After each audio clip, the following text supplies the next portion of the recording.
No, I'm saying Not yet. we weren't starting yet. Oh no, not yet. You know, like how the Nelk boys do that.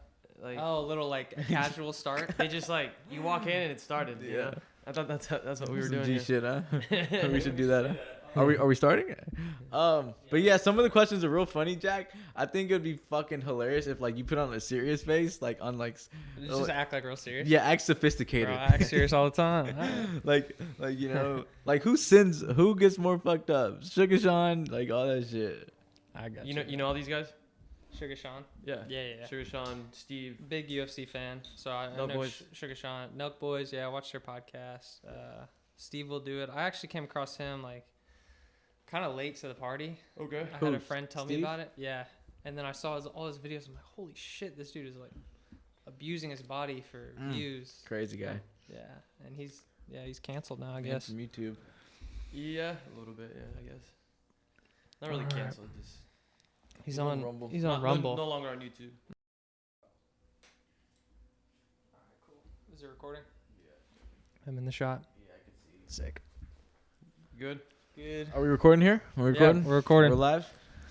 What's going on, guys? What's going on? Thanks for coming through. Yes, sir. Got a little interesting episode. We're going to ask you a bunch of questions. Yeah. Get into the thick of things. Yeah, we're switching it up this time. Yeah, no problem. I need hot takes from you, brother. We Let's need do it. is Clip City. Welcome to Clip City. I guess we'll get right into it, right? Yeah. It's my, Let's roll. it's my boy JP. Give Okay. yourself like a little quiet introduction. Yeah, nice to meet you guys. Yeah. My name's Jean Paul. I went to Martin with Omid. I'm sure you did as Mhm. well. Currently live in Puerto Rico. Here visiting just for a couple days. You said Lucas stays at the Cirque, no? Luca has a place at the Cirque penthouse. He used to, maybe. I don't know if he still does. I'm Shit. sure. What's the Cirque? So the Cirque is a place like across the street from AA, like American Airlines Center. Oh, okay. Pretty nice. Is that where you're over there? No. I don't know why. he- I just brought it up because that's a nice This is topic. random as fuck. But Boy in the Luca jersey. I mean, he has a house in like Preston Hallow, but they used to say that he had an apartment too. Yeah. Um, Shout out Luca. yeah, shout out Luca, the goat. Yep. All right. So, what makes $1 million daily routine? What does that look like? I mean, you can start. Okay. What does $1 million daily routine look like? I would say somebody wakes up early, get some sort of cardio, or not cardio, just a little sweat, get their body up and running, get the endorphins popping, and then just having a productive day, knowing exactly what you need to do.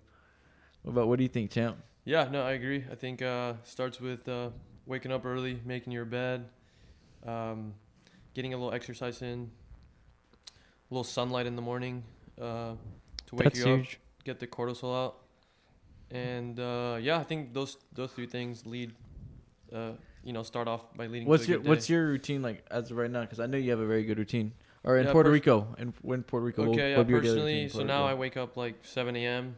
I instantly go on a 20-minute walk, get sunlight like 7 to 7:30, come back, take a shower, do like my workout in my apartment, just push-ups, and then I just eat breakfast, read for an hour as well.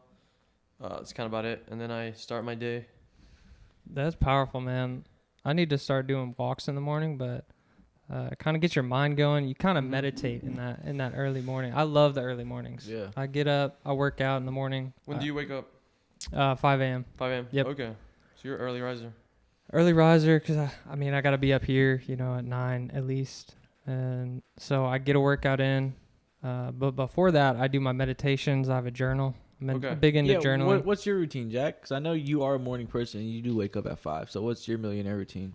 I wake up, man, hit the alarm. I'm not the type to do like 4 or 5 alarms, People Right. are like hitting the snooze button. I just wake up first alarm because I'm actually excited for the day, I got shit I need to do. I've got goals for myself. Yeah. And That's how it should be. exactly. And so I get in my journal, I write down, I make a list of the things I'm going to do for the day. And at the end of the day, I'll mark off those, obviously. But I do affirmations too. Mm-hmm. I kind of tell myself things to boost my confidence, keep me Okay. in check, Yeah, you need and that. so I do that, and then I hit the gym. after that, bro, like, I don't know about y'all. If I don't work out, I feel like so stressed. It's like getting off that stress for me. So I like that. yeah. You said you write down a to-do list and you scratch it off. Yeah, I'll just write down today I plan on, and then I write down like whatever I have to do, depending on my goals, and then I do the affirmations, which I like tell myself like I'm disciplined, determined, all this stuff. Fucking beast. And there's power in writing stuff down too, but then if you say it out loud, like you're like calling out to the universe. And Speaking to the imaginaries, champ, you know this. I do. Sometimes you do have to speak to the imaginaries and speak to the universe. exactly. So that was a good question. All right. Where are we going? Question I 2. think we need to start going a little faster just because we have so many. A little timer. All right, let's do it. Not necessarily a timer, but or maybe we don't do all of them. But Yeah. I mean, I'll just do a minute. I got you. Go, Jack. How important is networking in success? yeah, I think networking is like the most important thing to have in at least in the business world. If you're in that sector, like networking is like basically everything. I think it's very important. What do you think, Omid? I think networking is probably at the end of the day, humans are the winners here, right? Humans can do everything. I think human capital is probably the best type of capital because humans are, sometimes the potential is uncapped because humans are just so great. And it's good to have like people in different sectors and whatever it is, so everything can come back around full circle. But it's always important to have connections, and you always want to come up and live life and go on a journey with good people in your corner. So network is very key, having good relations. What is the most important quality in success? What do y'all think? I think discipline is the most important quality in success, if I'm being completely honest. I was gonna say discipline is the most important. Yeah. Discipline has to be the number one. Without it, you can't waking do up shit. when you don't want to, doing things when you don't want to, on your down days. I would say discipline and doubling down on yourself. Doubling down on what's working. If you believe in yourself and if it's working, doubling down and have discipline. The double D's. Any books that had big impacts in y'all's lives? So start with David Goggins' mental book, very important, that I think I want my kids to read. I bought it, I have it at my house. Number 2, in my sector, business sector, the Power of Money is a good one. I think those are probably my top 2. What about you, The Amit? first book I ever read and it had a big influence on my life was The Alchemist. And the main message I got from that was that whenever you really want something in this universe, that the universe will assist you. The universe will work in your favor. And that's the main things I learned from The Alchemist. It's probably one of my favorite books. First book I ever read. I never read in class, if I'm being honest, but The Alchemist was the first book I read on my own. Yeah. What about you, Jack? Do you have one? I read the David Goggins book. You read it? I read that Okay. one at a pivotal time in my life where I Okay. was kind of down bad, and he went through so much in life. Right. And it just goes to show that you can go all the way to rock bottom, but It's Can't Hurt Me is the name, I believe, right? yeah, Dave- Can't Dave- Hurt Me, David yeah. Goggins, and he has so much inspiration for people. So I love that one. Got this one, The 48 Laws of Power. Okay. That was a huge one for me. I I like read that. that one during COVID, and it really opened my eyes to like the power games are being played on me. Right. And so now I was able to see certain things, and like one of the laws is like don't supersede your master. Like if you're in a business, you're not supposed to show up your boss. Little things like that. So it was a powerful book. Yeah, I feel like Goggins is a warrior, right? Goggins is a warrior for sure. And one of the main keep aways is like have a callous mind. Like, that's one of the things, like build that toughness inside of you and callous your mind. Bro, he also says one of his big things is taking souls. You remember that? Yeah. Ooh, what does he mean by that? Bro, he's like, basically what happened was he'd be running or something like that, and he could see when someone's like Weak. checking out, when they're quitting. Oh, he's weak. Oh, And then that gives you that fire, like you want to keep going. And that's like taking the soul from him, huh? dude, I noticed that too. After I read this book, I was like starting to think about that. And I go to the sauna a That's lot. deep, bro. It is deep. And I was in the sauna, and bro, you can see right when people want to quit and they leave. And I'm like, all right, yeah, you gonna quit too. I love Yeah. that shit. But shout out David Goggins, you're a warrior, man. He wrote a new book recently, but I haven't read that one. All right. What motivates you to keep learning and growing?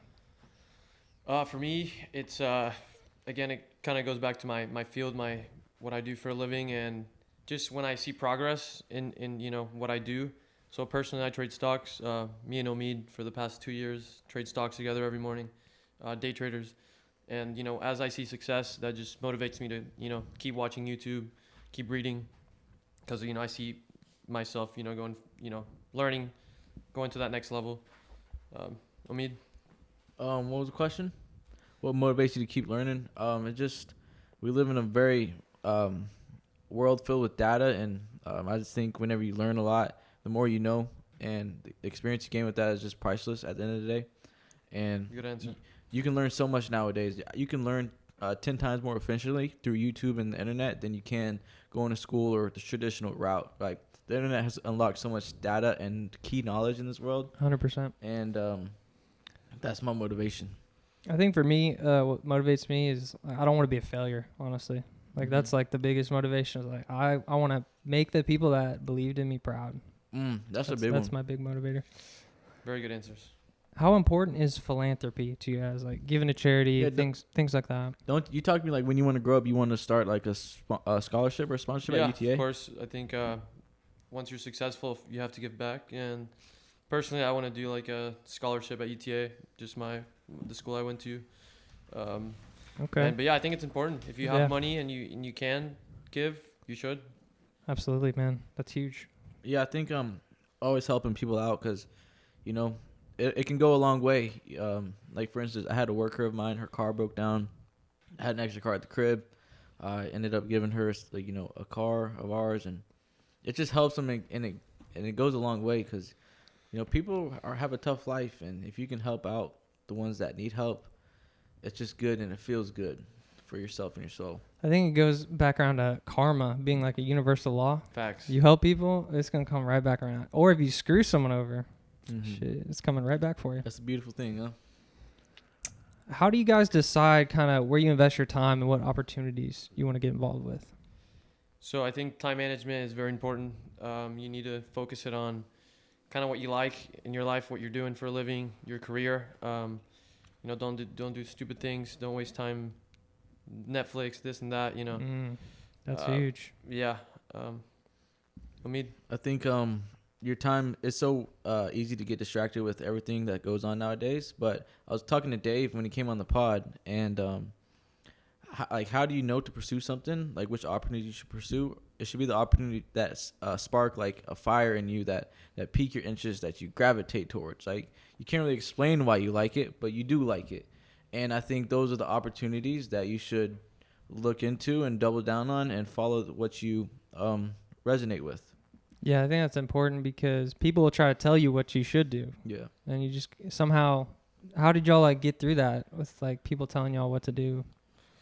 Yeah, I mean, I gravitated so strong to like certain things, and I can't even explain it. Like, I just gravitated towards it's like it's just your soul or whatever it is. You just gravitate certain towards things, and you should look into those things, and What are some common mistakes people make when planning for retirement? So for retirement, mistakes is not funding it. So I think everyone should have at least like a 401k, Roth IRA, these type of vehicles that, once you're 60, 65, you can retire with at least like $1 million. I think one of the biggest mistakes people make when they're planning for retirement is the fact that they should have an idea of what type of passive income they're going to have. Because if you're not going to be working, given your labor, where are you going to get your money from? And, that's why Social Security is a thing. But definitely look into passive investments and passive income. I think that's the most important thing when it comes to retirement. Yeah, those are huge lessons for people to hear because in school, like growing up, like elementary school and everything, you would think those are lessons you should hear. Like get started as early as possible, but that's they don't teach you that. No, it sucks. And how did y'all kind of get involved with that? Did y'all have a mentor that led y'all to that? You just stumbled across on the internet, or? Yeah, on YouTube. Me and Omid actually, think maybe last summer we took like different classes on YouTube, just like lectures from University of Harvard, or actually we did MIT. Oh, we went hard last year, bro. Yeah, we would literally have like on YouTube, there's just lectures from like schools, MIT, like they were talking about a crypto class or psychology class. Yeah. Bro, we would go off, like literally have like classes, like a book, like hours. Y'all had y'all's own university. Yes. YouTube University. Yes, bro. That's sick. We had one over investing, and we learned about 401k, all this, trading and certain everything. topics that we fucking wanted to learn about. Like thinking about that was crazy. We did psychology. That was really good. Damn. There's so much info on YouTube and the internet. That's awesome. How should American people right now deal with market volatility, or people invested in the market? Right. Good question. I think just be safe with it. Do like S&P 500. Just probably the easiest investment right now. DCA, exactly. Keep buying. For us, we're day traders, so it's different. We love the volatility. We can make money. That's interesting. Wow. Yeah. Cause day trading is like, you're in and out, like, right. Yeah. I don't know much about it, but yeah. So basically day traders love volatility and investors, they hate volatility, right? The reason why day traders love volatility is that if Apple goes from 150 to 155 in one day, like that's a pretty big move, that's big for day traders. As far as investing, I think people should DCA and have a long-term vision, invest money that you're comfortable with. You don't want to load the boat or gamble or size up too big. Have a long-term plan, and I think that will lead you good. And cash is king as well. Yeah. People say cash is trash. The dollar is actually doing pretty good right now. The dollar's strong. The dollar is leading the way. What about investing in things like gold or things like skill sets yourself, things like that? Yeah, those are good hedges. Gold is like a safe investment in a recession. So I think, that's a good idea if you want to do gold. Less volatile, holds its value. I think people should invest in themselves wisely, right? It's two different routes you can take. For me, I make music. I can either invest in myself and go to the studio and pay for studio time while that guy has the equipment, or I can pay to invest in myself and have my own mic and interface at the crib and no need for a studio and record at my house. So I think whenever you invest in yourself, just be wise on where the value lies at. I agree. I invest in myself. Like sometimes I spend a lot of money on like high quality food. That's like my thing. Just because it makes me feel so good. Organic stuff like grass fed steak. I'll eat a lot of that. Cage free eggs, like the Roman, things like that, where it's actually investing in myself where I'm more productive when I'm on this diet. At your peak. I'm up. Yeah, exactly. Do y'all think the American dream is still alive today? Yeah, I do. I think anyone from around the world can come here and make it pretty easily. I think even working like a McDonald's job and then like a second job, you can make it, even like at minimum wage, as long as you work 2 jobs, you can make it. So I think there's no excuse. I think the American dream is definitely alive. You come over here, you bust your ass, you work, you put in that sweat equity, and the best assets in America are real estate and stock market and small businesses, right? Small businesses run America. So I think the American dream is alive. You just have to hustle for it and be relentless and have no plan B. I think people get a great example of that is when they see immigrants come over to the country. Yeah. And because they're coming from maybe a place that's not as... doesn't have the opportunity. But they come over and they bust their ass. And then they see all the people, they're like, y'all are so lazy, I've met a lot of people like that. But at the end of the day, I've been starting to realize this, that money isn't everything, right? People have different things that they value in their life. And maybe, some of the American people, they value different things in life. And I don't know exactly what that is, but the American way theme has always been America operates off the backbone of immigrants and small business owners, in my opinion. Yeah, I can see that. But America is the best place to be. All right. How y'all doing? Good? Keep growing? Good. I like how we're going. We're going, and then we're getting your feedback as well. All right, bet. Nice. We can skip the next one. Okay. Just because, yeah. All right, let's get it. All right. What do y'all think about the Nelk boys? Geniuses. The Nelk boys? The geniuses, eh? I have a Happy Dad hat on. I'm a big Nelk boys fan since probably like 2019. Kind of right before they went super, super big. But yeah, I think Kyle is a genius in how he grew the company and how he didn't take YouTube money, and he could like make, so you're supposed to get paid like maybe like every 1,000 views or something, but they choose not to get paid, and I believe it was so that they could post like R-rated stuff. Okay, I didn't know that. Wow. So that they could grow bigger, and then they waited. They had a relief gratification, or what is the word? Delayed gratification. Delayed gratification. Sorry. Exactly. Because then once they grew an audience, then they did the merch drop, and they made so much money off merch that it was worth it. So yeah, no, I think they're very smart marketers. Yeah, I think the Nelk boys are killing it, and the fact that they're just building a great empire over there, right? And the fact that they're able to have pods with Elon Musk and some of the most successful people in this world, it's just confirmation that Donald Trump, I think the Nelk boys are killing it, man. And shout out Kyle. Yeah, shout out Kyle. We'd love for this Red Bull to be a happy dad. Full send. Yeah. Peace. Shout out to the Nelk boys too, because honestly, they saw a market where there's a lot of young guys, college age dudes that there's not like stuff for them. Yeah. Everything's neutered down nowadays. And there was actually like a couple. I remember when I first kind of heard about them, there was different companies, people going after it, trying to market like this partying lifestyle. Mm-hmm. Right. And somehow they rose to the top. And Yeah. I think credit has to go to Kyle, right? Yeah. Yeah, I think maybe the bread and butter was that their media or like their marketing, the videos that they took at it. It wasn't just trolling, right? They wanted to build probably an empire. Now it's a media empire, right? And they also have the alcohol brand. But that market is like where the future lies, right? If you give like young adults, like 25-year-olds, 20-year-olds, like that's where the future lies. You give them creativity, like they pave the way, for millennials. What is going on with Kyle and Bob? Yeah. So I think Bob was getting too zapped or something. yeah. So Bob was on the Full Send podcast, and he was helping them get a lot of the Biggest guest that they landed. Dana White. He plugged him in with Dana White. Oh shit. Yeah. So he was a big influence in Goes that back to that law. in that law. podcast. I think he definitely helped them become who they are now. And I guess we'll never know for sure because we're not there. But supposedly there was like a money problem. Like Kyle didn't pay Bob a certain amount of money. Contract details. He thought he was getting fucked on the contract. So essentially he left, and the podcast has been good still. But yeah, sad to see him leave. He was a good guy. I liked listening to him. He was funny.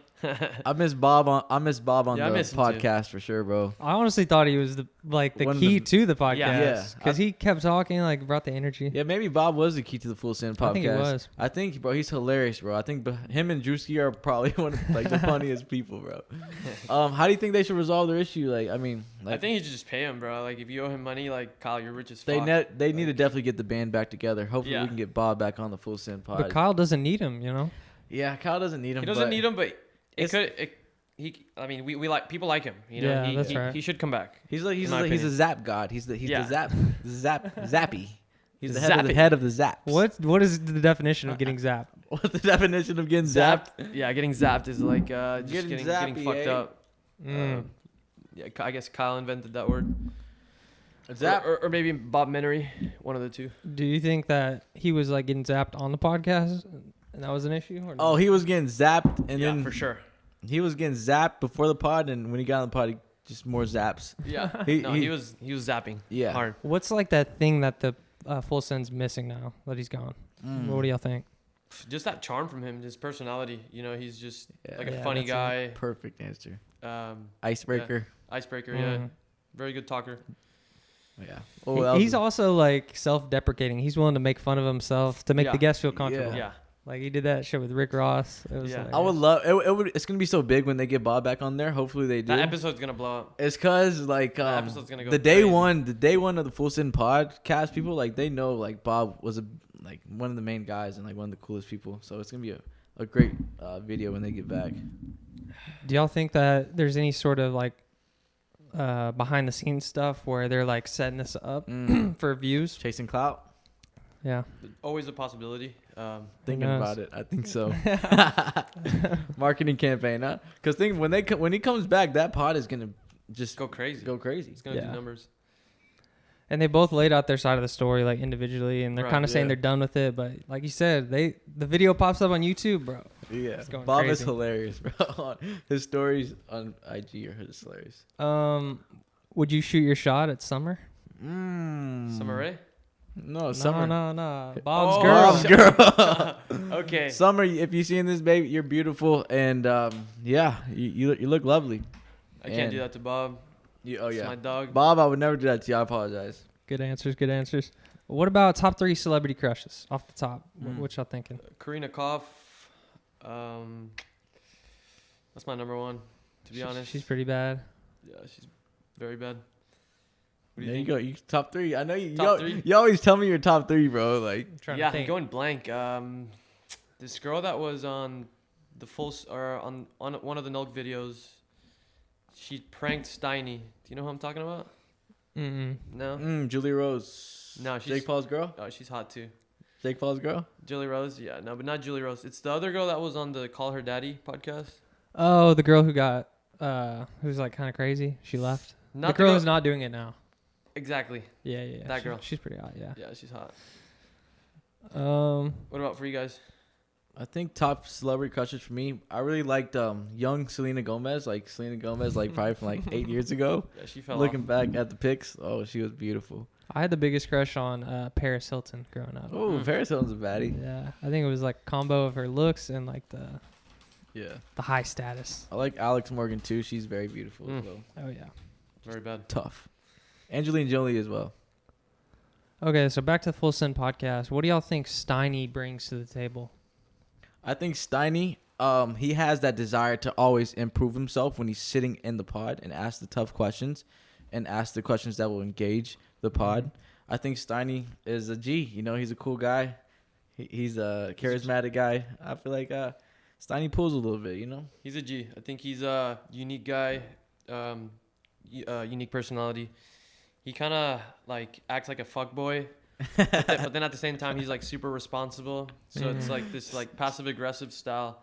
So yeah, I like him. I think he's really good on the pod. I think we need to keep our eye on Steiny and Gabe, though. Yeah. A little sus, huh? Bro, Steiny smacked him over the head the other day at the Oh, power Dude, slap. You put him to sleep. Yeah, they From be the getting sleep. rough. Whatever happened with Steiny and Steve will do it? Wasn't Steiny originally his assistant? Yeah, I think that's how Steiny started out. When Steve came in. I mean, So you yeah, probably he- know this better. Yeah. Yeah. So I mean, Steiny came up because he would do like poker games, and he would be like the dealer with like celebrities. Met a couple people. Oh shit. Got hooked up with Bob. He was Bob Menery's assistant, Oh. and then he became Steve Wildood's assistant. Wow. And then they offered him to go on the Full Send pod, and he couldn't turn that down. No. Which I actually know how much they get paid. It's like $7,500 an episode. Imagine Shit. if they do like 4 episodes a month. Yeah, that's good. That's like $30K a month. $30K a month. Damn, I almost didn't like know $1 that. million a year. So yeah, that's kind of Steiny's story. Good stuff. Yeah. What do you think about Los Angeles and New York? You know, the East Coast and the West Coast. What do y'all think? I think that the LA and New York have the biggest markets, you know, maybe economically. I think those two markets are bigger than some countries, you know, on their own. And I think a lot of creativity, like there's big businesses, Wall Street's in New York. The creative people and Hollywood is in Los Angeles and California. The weather's beautiful in Cali. It's just like the mecca for a boom for certain things, you know. I agree. I think New York is insane. The market, so many rich people live there. So yeah, I think there's a lot of money to be made there. And same with LA, a lot of money there. But Good yeah. networking places. But honestly, I feel like their stock, if there was a chart, like their stock price is probably like tough, like down in like the past little like 2 years, ever since COVID hit.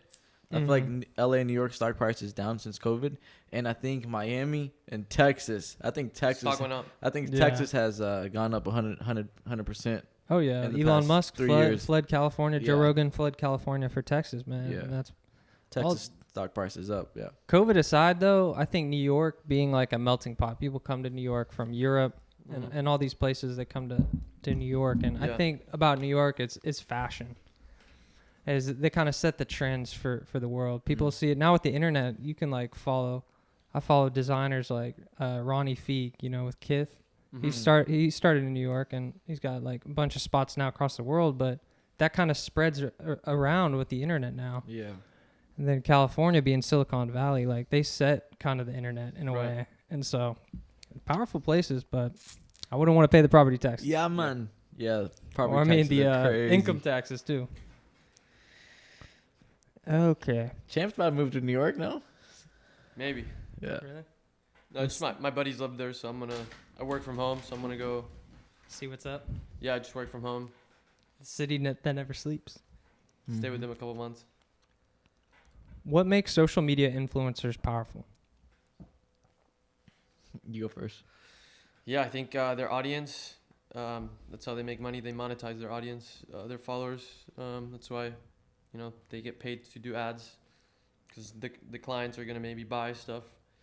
So yeah, that's what makes them powerful. Their followers, their clients, they can monetize that. So I think what social media does is just makes the person on posting it and having it just makes them the business, and they're able to monetize it and trying to take it wherever what route they want to take it, like brands, clothing. I just feel like it just makes the creator the business. Do y'all think it's kind of cringy when like you see like, girls taking photos in the gym, like doing stuff like that, or and with like a like an energy drink, they're like kind of going for it, right. What do y'all think about that? I mean, I think whatever, get your bag. You're getting paid. Respect, I guess. Yeah, I don't mind it. Yeah. Yeah, there's a market for everything. I just don't like when people are just obsessed over their phones and they can't control it, like a dopamine, like when just dopamine takes control over their whole body. I just don't like that aspect of it. I think there's a point where it can go too far when there's people just like doing TikTok dances and like lows and they're just like going crazy. It's like Right. people are like, come on, man. Yeah. I think it goes a that little type too of far. society is not a productive society. Who did Steiny see at? Was that Rick Rubin's dinner? If you're a day one, you should know. Yeah, so Steiny, he went to Michael Rubin's dinner or lunch, Super Bowl around the Super Bowl weekend. All-Star break. All-Star break? Okay, Yeah. anyways, he does this like lunch with like all the CEOs, and he invited Steiny, No way. just because he won this bet. They had Rubin on the podcast, Full Send podcast, like the day before, and Rubin told him if they cold plunge that they can come to the lunch. So long story short, Steiny at the lunch was talking to like Little Baby, Robert Kraft, Roger Damn. Goodell was there, just A1 celebrities. Did y'all see the Lil Baby documentary? It's on Netflix. Fuck, dude. Yeah, you It's gotta good? watch it. He is a paper chaser, bro. He's Yeah. a boss. Like, for real. Is it like one Damn. episode or how many? It's just one documentary. one? It's like probably Okay. like an hour and a half. But he grew up and like he was in school and he was so smart. He'd finish everything. He didn't have to do any homework, but he just aced the tests. Right. Like he was a genius, honestly. Right. It makes sense. He Speaking popped. to the mic, champ. Yeah, man. Can you hear me? Can hear you good. What do you think having a Persian on the Nelk Boys would do? So that question is referring to the Shahidis. So John Shahidi, he's like the CEO of Happy Dad. Yes. Yep. So he's Persian, and Omid is Persian. Yep. So Okay. that's why that question John is there. Shahidi, call your Persian brother. I'm the missing link. There we go. I think we need a Persian on the Full Send pod. We do. That'd be clean. Break it down If for we everyone. get zapped, Do you think Nelk's the most successful entertainers of our generation? Yeah, I think so. Right behind Logan Paul. They did something crazy for our Boxing. generation of, our 20s. Honestly, yeah. They changed boxing is being changed right now. But yeah, entertainment wise, like they're like so entertaining to watch. So I think everyone our age watches them. Yeah.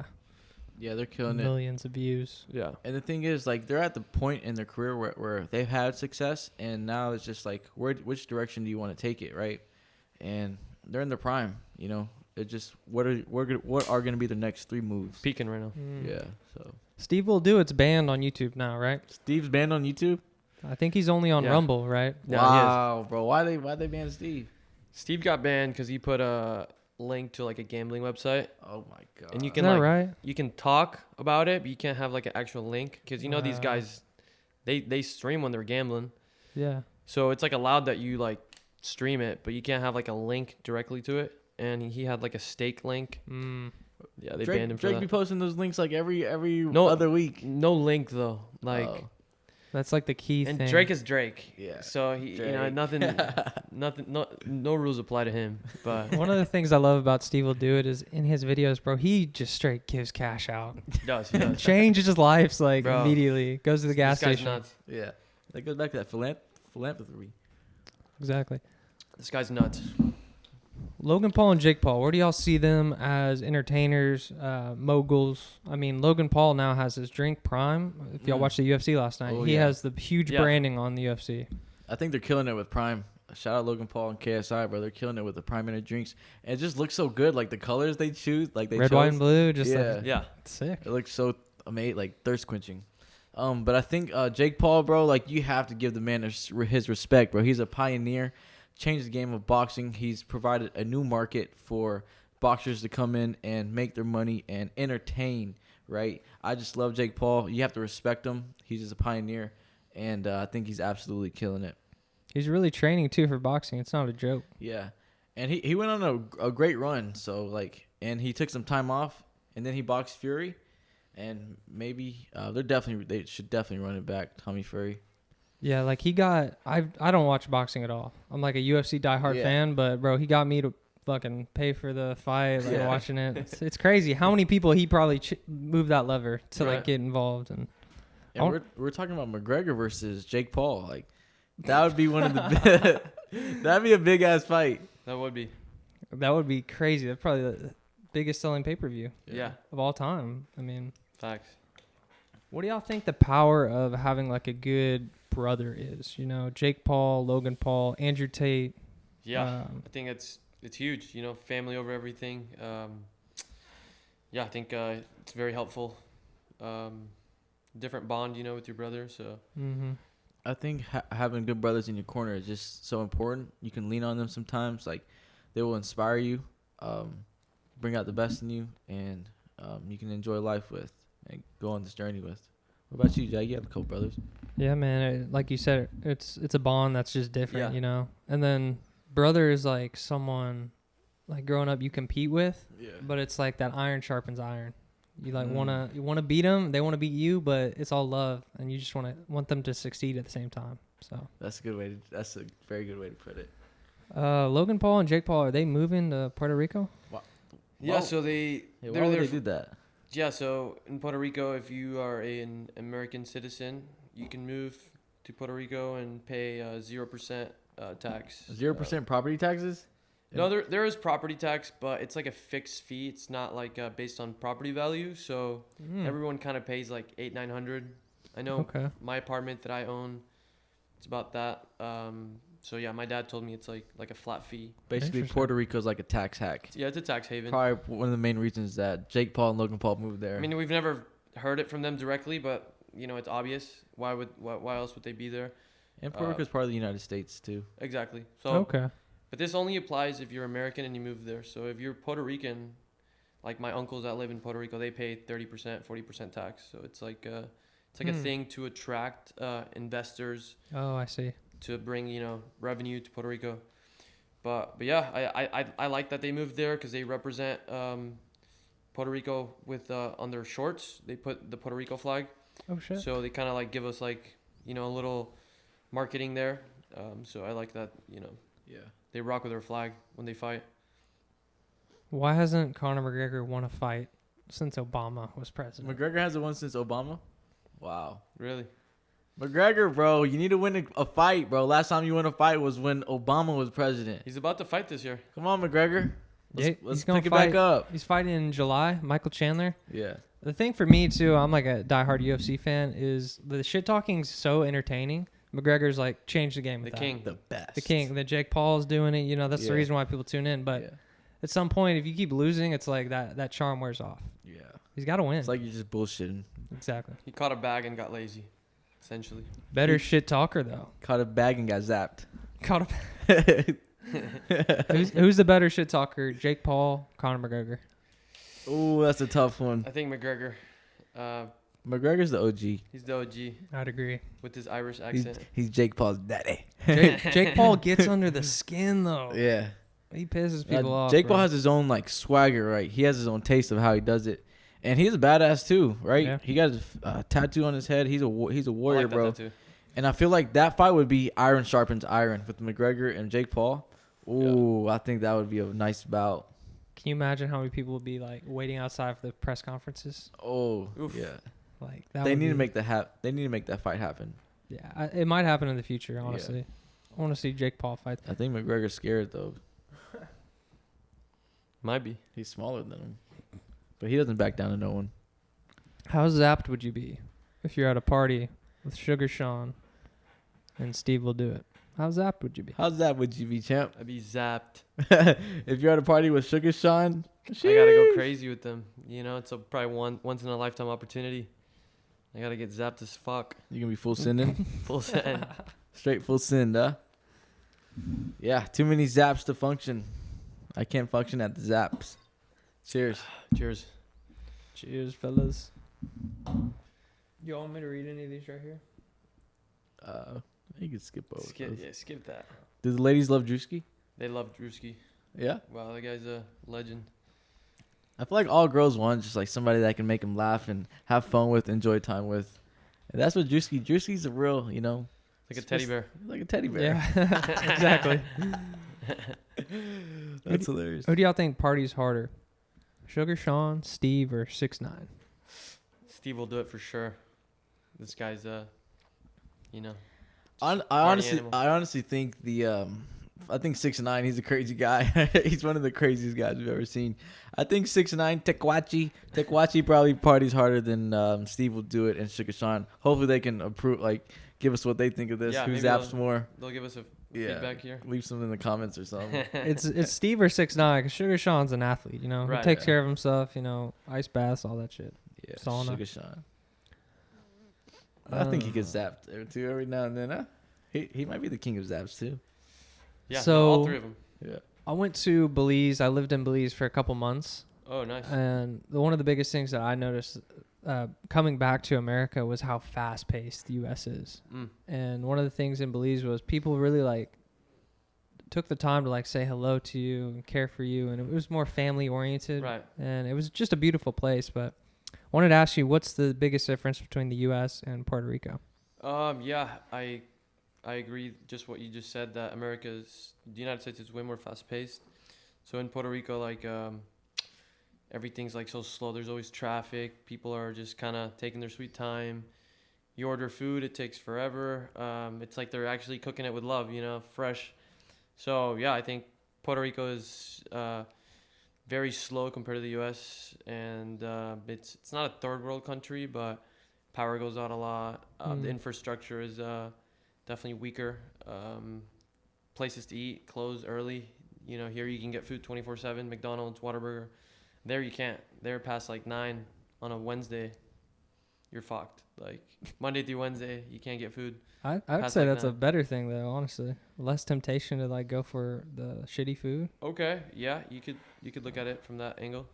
I think America, like, we're like a productive society where we value productivity, opposed to like somewhere else in like third world countries. Like they value like enjoying time, respecting others, and living a happy and good quality life away 100%. from the money. And I think that's probably one of the best things.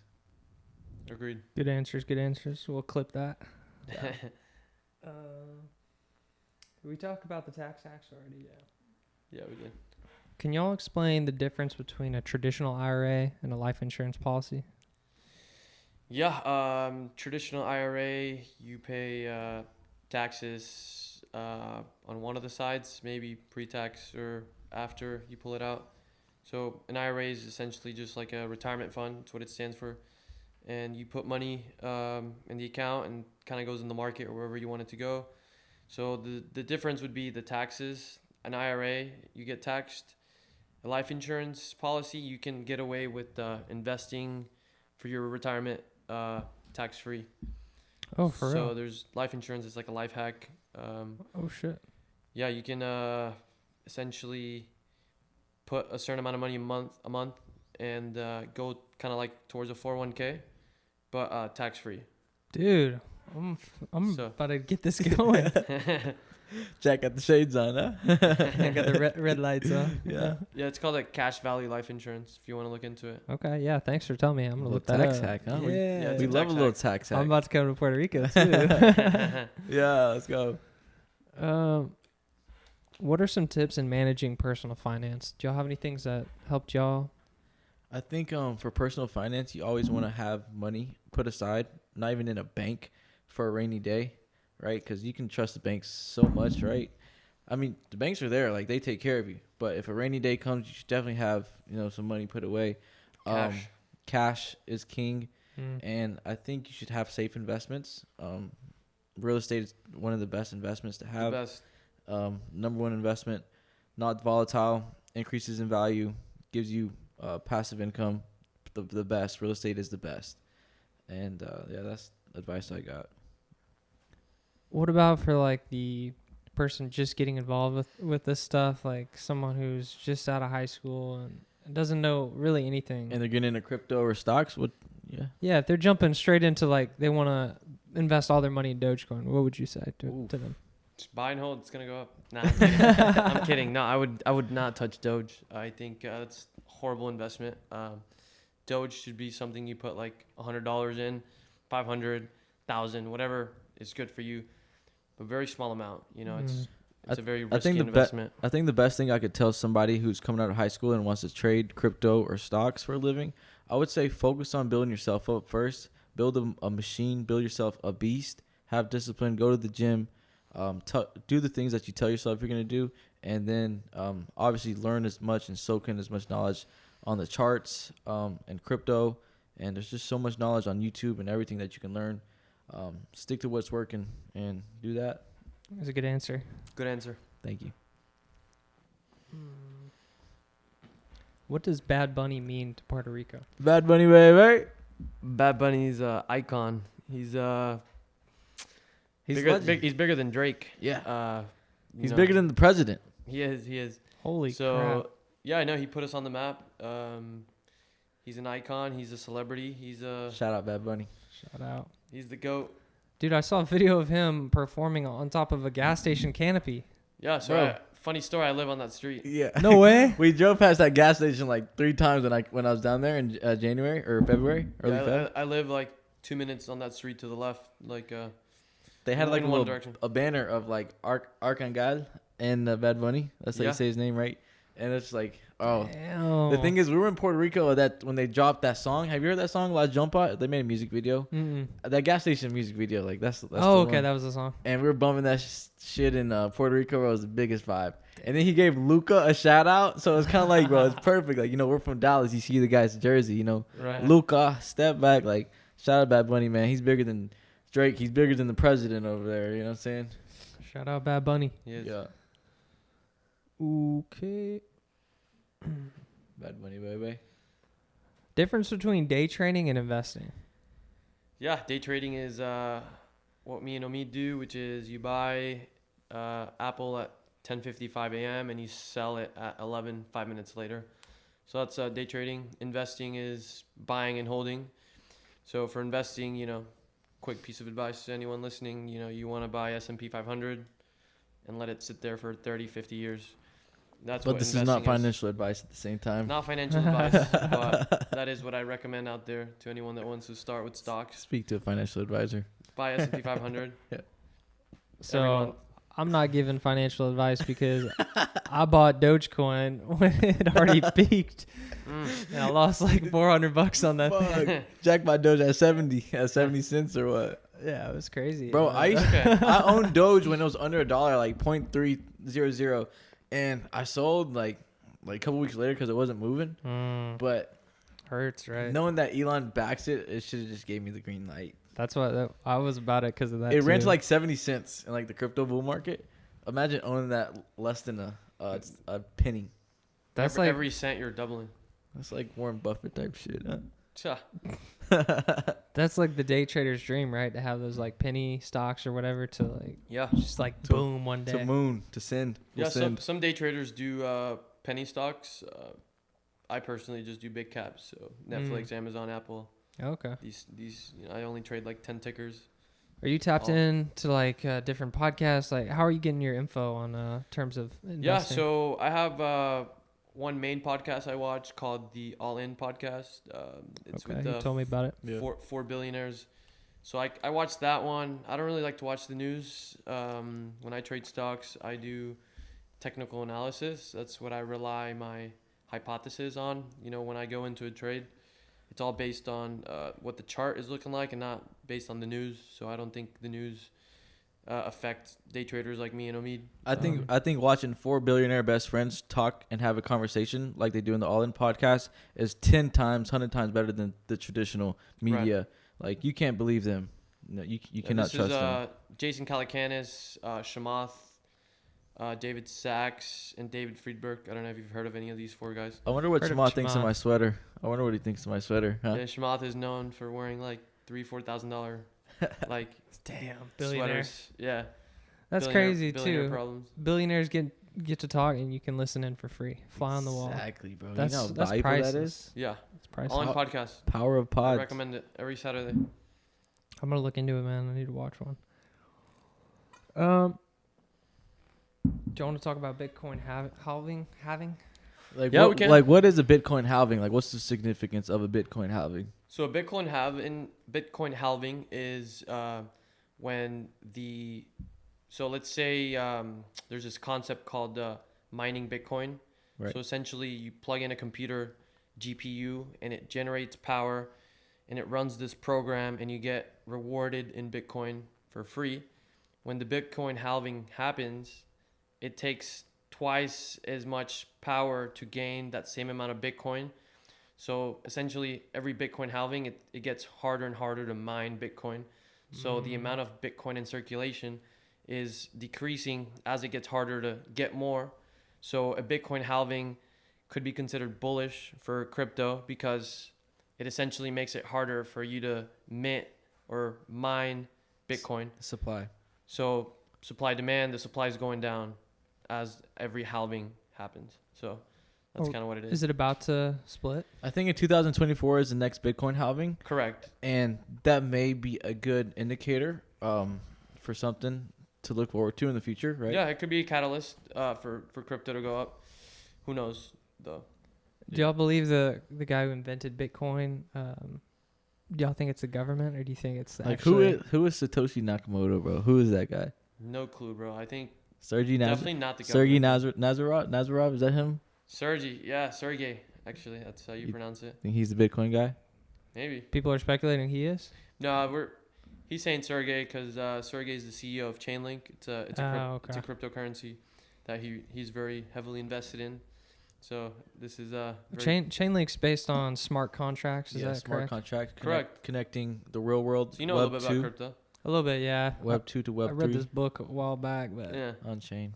it's a funny story. So we had one of our appraisers go out to this industrial site, and he goes in this like building, and it's like freaking 85 degrees in there. Yeah. He's walking around. He's like, "What's going on?" He like hears all this like kind of static. He goes on the second floor. It's just like packed with computers, and they're Bitcoin mining. Wow.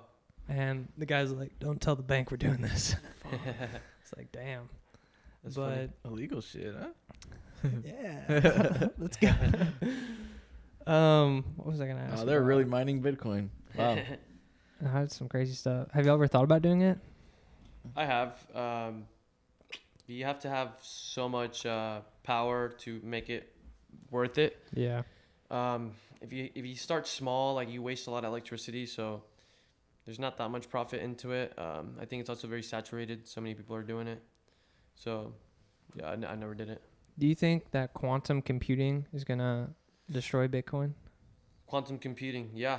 Damn, I don't even know what that is.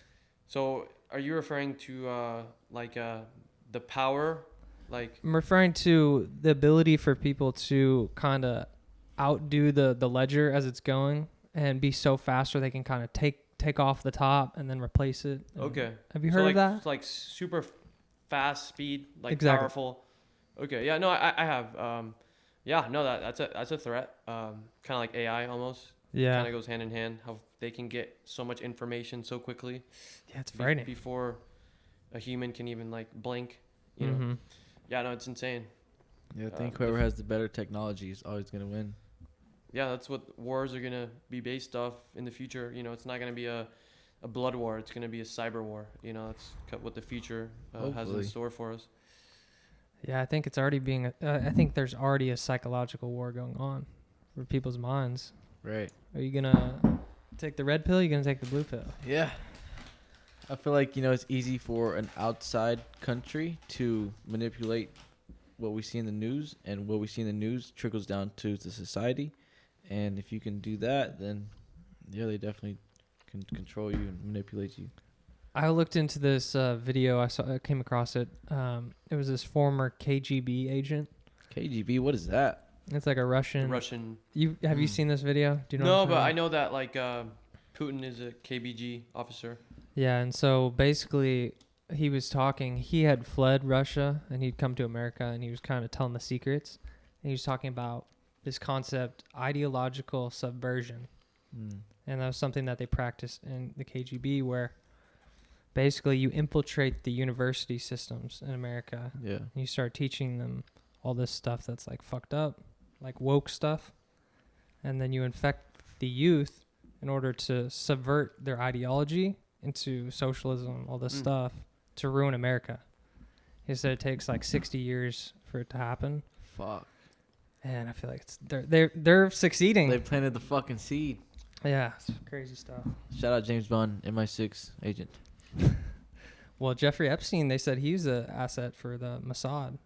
For What who? is the Mossad? It's the Israel Secret Service or Ooh. intelligence agency. I could see that.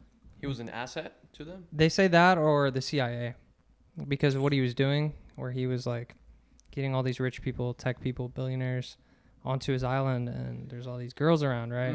So he was like working with the CIA to catch these pedophiles Or he would just probably No, I think- bonus or something. I think it was for leverage. for Okay. leverage. So he'd get like Bill Gates, right? Bill Gates is on the island, and he's like, "All right, Bill, nothing's gonna happen.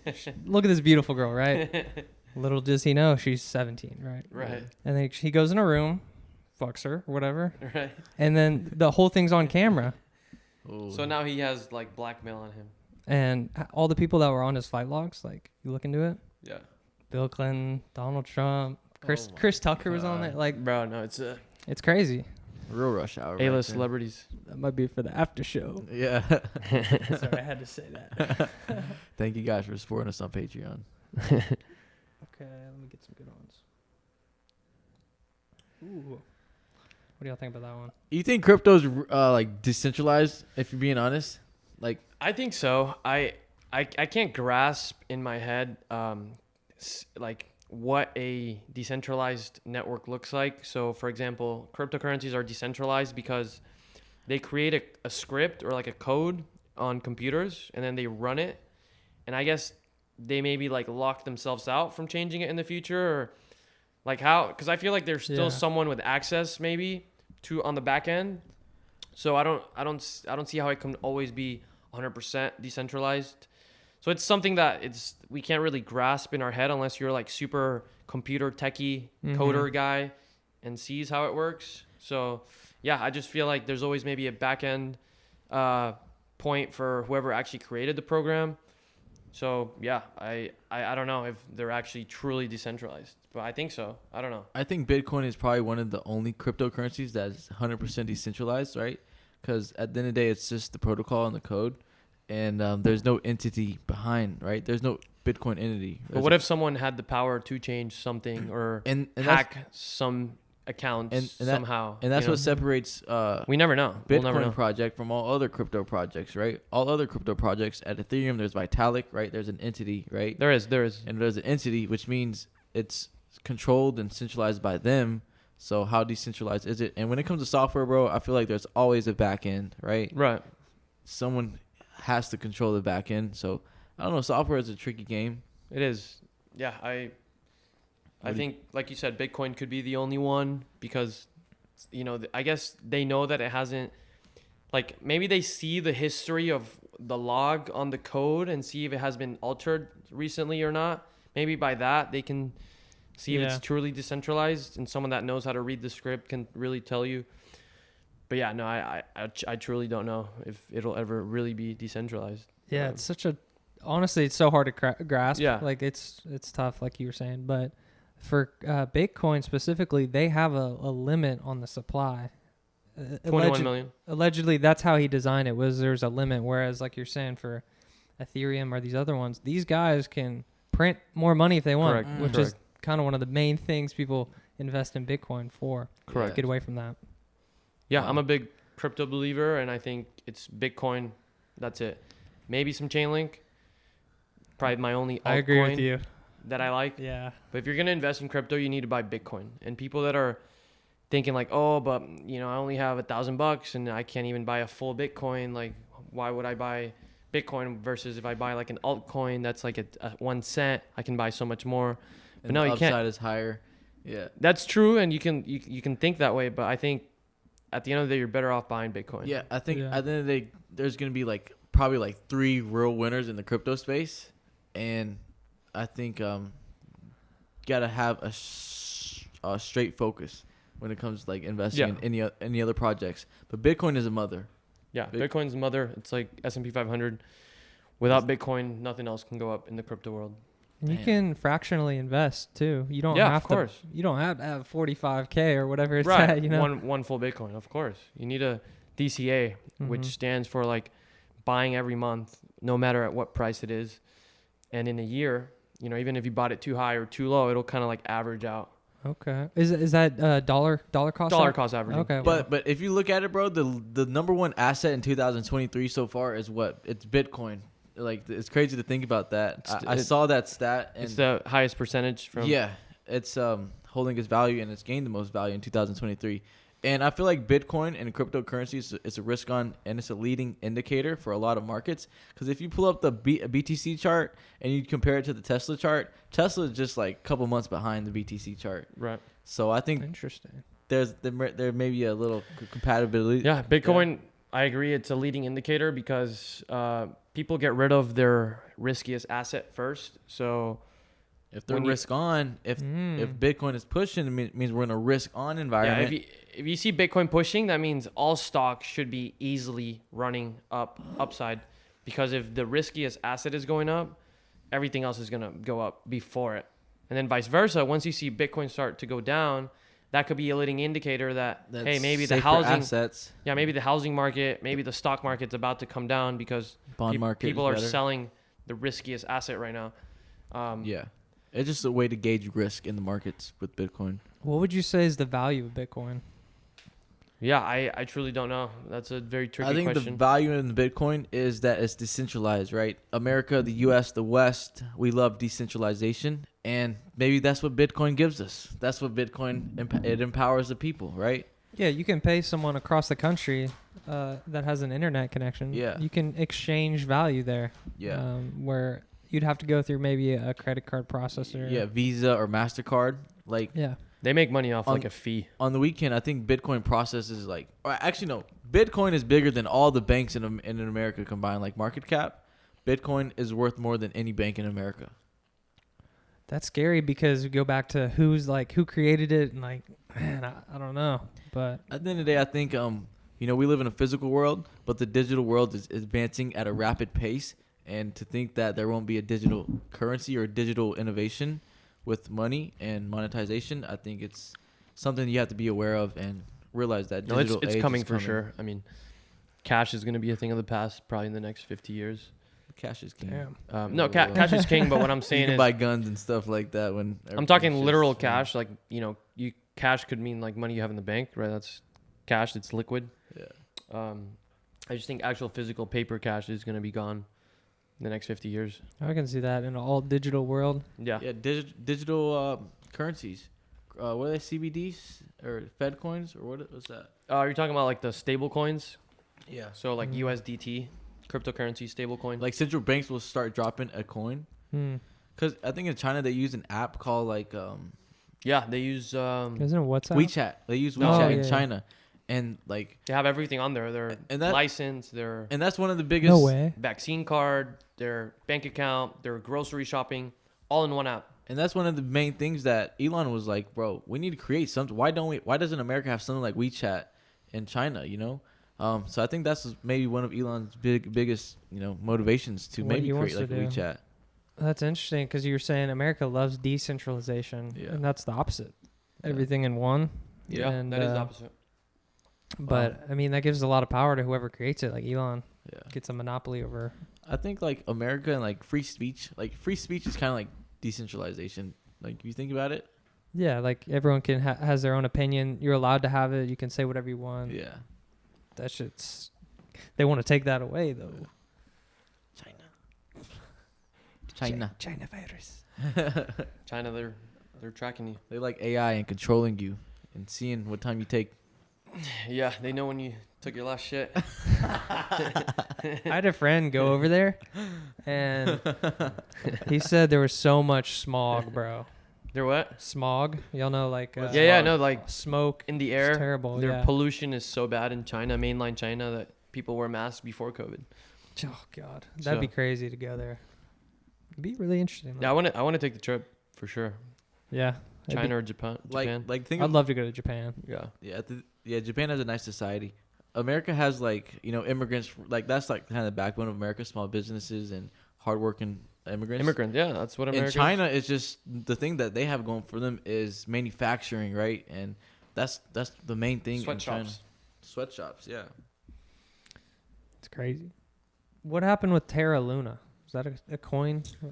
Yeah, Terra Luna was a algo-based coin. So when I mean algo, I mean that it was all like a script on the computer. I guess most of these cryptos are that way anyways, but this specific crypto was like, it had this algorithm that got triggered. Essentially, it went from like $100 to like 1 cent in one day. What the fuck? And it was because of an error with how their script was written.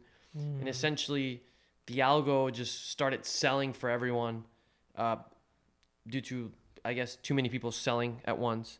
And it made it crash. So yeah, Terra Luna was like a crypto that went viral, went to like 100, and then it went to like 0 in like less than 24 hours. Holy crap. I think A lot of people went bankrupt. I mean, it had a big market cap. I think stuff like the Terra Luna collapse is kind of like what we kind of need, and I'm so happy that that's in the rear view window, and like we need to move on from things like that, right? There has to be some scapegoats, right? Somebody has to go down, something has to hit the fan, something's gonna have to break, and I'm glad that things have been breaking in the crypto market, and I think that's a good indicator and like a breath of fresh air for the market. Yeah, it was pretty viral because their CEO, he like still tweeted, and like they like were like chasing, like he was being prosecuted because he's on so many on the run. So many people lost money. Like, how can something you can call almost like a stock, how can something go from 100 to 0 in like 24 hours? And those worth billions of dollars probably. No, their market cap was like 700 billion. Like, Holy talking, crap. No, not that high. no, it was that high. Not as big as fucking Tesla. They're not bigger than Tesla. Not 700. Tesla's in the trillions, bro. No, Tesla's not over $1 It's trillion. not a trillion. Okay. 600. Okay, my bad. Tesla's like 300. My bad. Tesla's like 300 Bs. I'm capping then. Okay. They my were bad. probably like 30 Bs. Probably. I Okay. mean, actually, no, that's too high. No, bro. They were probably like 100 billion. Like, pretty high. Maybe Well- not 6. Well, the thing with Terra Luna is like, how do you lose 100 billion in a fucking in a Terra Luna market cap. Yeah, here we go. Let's Google it. I'd say it's like 100 billion. Just where did that money go? Fuck. It went to some of the fucking I short. mean, right now it's gonna the be. day traders that shorted that stock. You gotta see the chart for it and see what it was a year ago, like 2 years ago.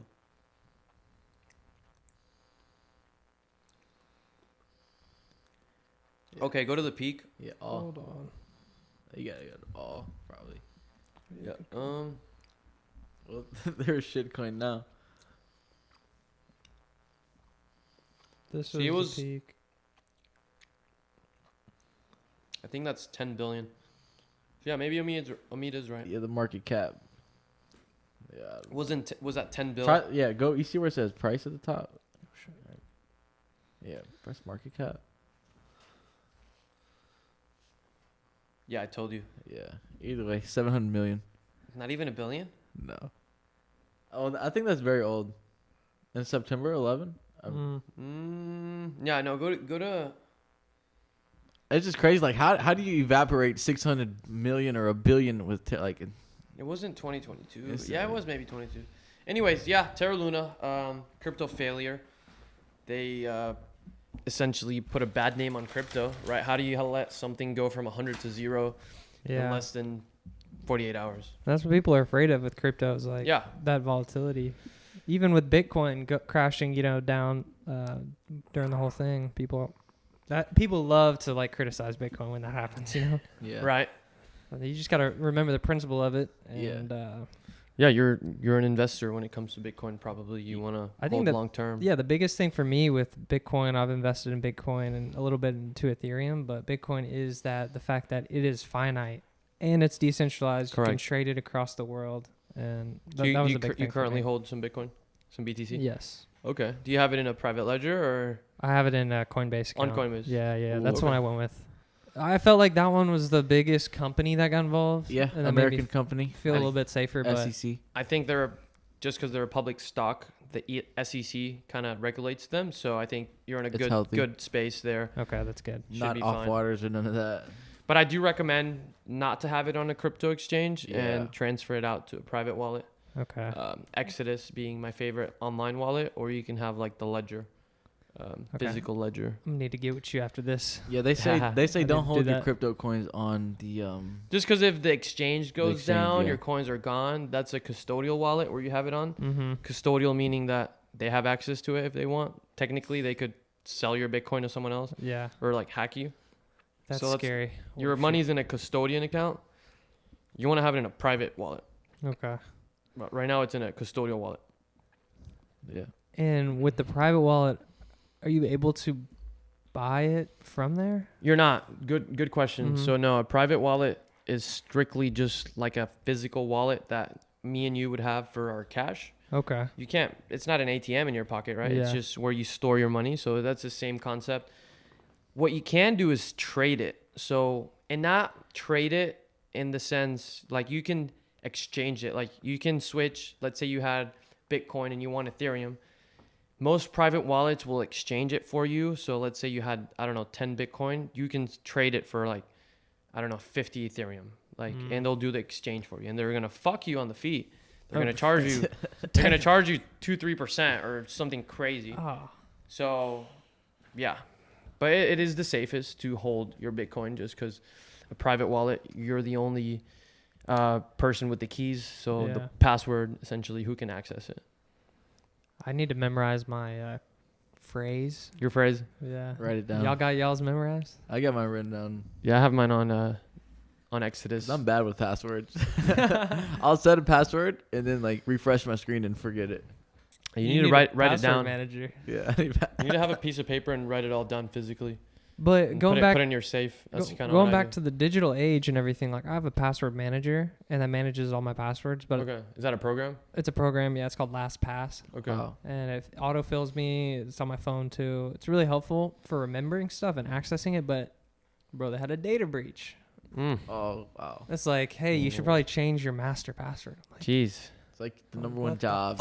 it pisses me off. Like you because- gave them everything, right? Yeah, it's just like the data that is out there. Like That's cyber attacks are crazy, man. And I think that's the power of decentralization. the safest way would be to just write it down, like physically Yeah, on a piece on a of paper, paper. and just buy like a safe, put it in your safe. No, but Keep your what I'm passwords getting at is like all my passwords are No, you Okay. got fucked. Your Yeah, passwords yeah. are all now leaked. exactly. Yeah, so I'm just saying something safer would be to like Write it all down. down The on a piece of traditional way. paper. I Simplified. might way. have to Yeah. do that. What our ancestors did. And then Yeah. it's a trade-off, right? It's been a little bit more time, but the securities. Yeah, security is Be way there. better, right? No one has access. Should Sam Bankman-Fried be locked away? Yeah, for sure. I don't like him. SBF, yeah, I don't like him either. I think he's for sure a fraud. The creep. How does Yeah. $9 billion disappear? That's what Yeah. they said. FTX was worth $9 billion, and it was worth like $200K the day like he got arrested. So how do you let $8.5 billion disappear without being called like a scammer or fraud? Like, Oh yeah, he's going. I think he should go to jail. Yeah. Is he in jail? no, he's not. He He used to live in the Bahamas, and they got him. They extradited him, or whatever you Yeah. call that. But the thing is, he's plugged in. He's one of the Republican and Democrats' biggest investors. Like Democrat specifically. Democrat, Democrats. like he's one of the biggest investors when it comes to Democrats in the political parties. So it's kind of like Not one of the biggest. I mean, we'd have to look it up, but he was. He did donate some money, but I don't think he was like the number one of the Democrat Party. so it's kind of like There's billions of dollars. That was his whole thing, though. Yeah. He had that parent, So that what- other brother company, sister company, where Yeah. he was getting all Almeida. the investors' money and then putting it there and then just So giving he it had, away. he had a parent company called Almeida, and it was a trading company, so essentially like a hedge fund, market makers. a market maker, correct? And he transferred all the money from FTX to Almeida, and then he had like his like girlfriend slash like secretary slash CEO of Almeida trade with that money, and she lost it all, and it was like $7 billion. Couple bad trades led to one thing another. and Red streak probably was options trading because it's the or only leverage, very leverage, high or leverage. leverage. But yeah, Yeah. like to get liquidated, you have to be trading on very, very big leverage. They said Binance took him out or something like But yeah, that. they got liquidated like 8.5 bill, and yeah, So what I'm getting at is that technically, isn't that an allowed practice in, like, for example, life insurance, where people invest every month, and that money that the company, the life insurance company has, they're allowed to invest Correct. that in like safe things. But so yeah, so you're smart for that, for knowing kind of how they do it, and that's exactly right. The life insurance company is going to guarantee you a percentage, so not guaranteed, but They're credited. so there's different ways to create these policies, but one of the most common and the one I do is that I pay, let's say, $500 a month, and based on whatever S&P does for the year, that's how much return I get on my investment. So if S&P did 10%, all the money I put in that year gets a 10% return. Uncapped. That's so you can do capped, you can do uncapped. Most are capped though. So most are capped. If S&P does more than 12%, that's the most you can make. So, and what this company does is that they keep your money and they invest 90% into a fixed like bond. So okay, a 3-4% bond. Right now they're 5-6. Fire. Right now bonds are, what a person with 20-30 billion or 20-30 million plus should invest in. You should invest in bonds because you're going to get a guaranteed 6% versus going in the market and like risking, it could go higher, but it could also go lower, right?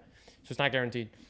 So what I was going at is back to the life insurance. They take your money, they put 90% of the money into a safe 3-4%, maybe 5-6 currently bond, and they do 10% super risky, and they trade options with it. And let's say S&P goes up 50% for the year. Crazy, never probably happened. Let's just more realistic 20%. okay, That option contract is going to gain value, and they're going to be able to pay you that cap 12%, and then they make money. So that's how they make money. And when you have you can look it up. Insurance is the biggest industry in the world. Insurance is. When you're talking $1 trillion market, you're making a fuck ton of money.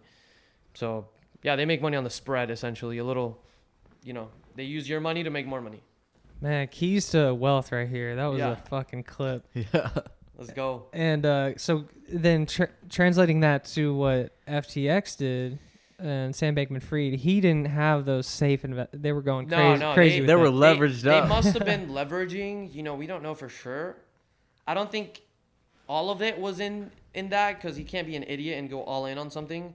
I feel like he probably lost. No stop loss. He probably lost 6, 7, 8 billion, and he like launched like 1 billion. He was just like, "Fuck, I'm almost out of money. Like, I gotta keep this myself." So he probably transferred it out to like a couple secret accounts, and then he just said, "Hey, I'm going under." Like, I think SBF forgot to place a stop loss or something. oh, he did. And so then so technically, is that illegal because there's no regulation with crypto?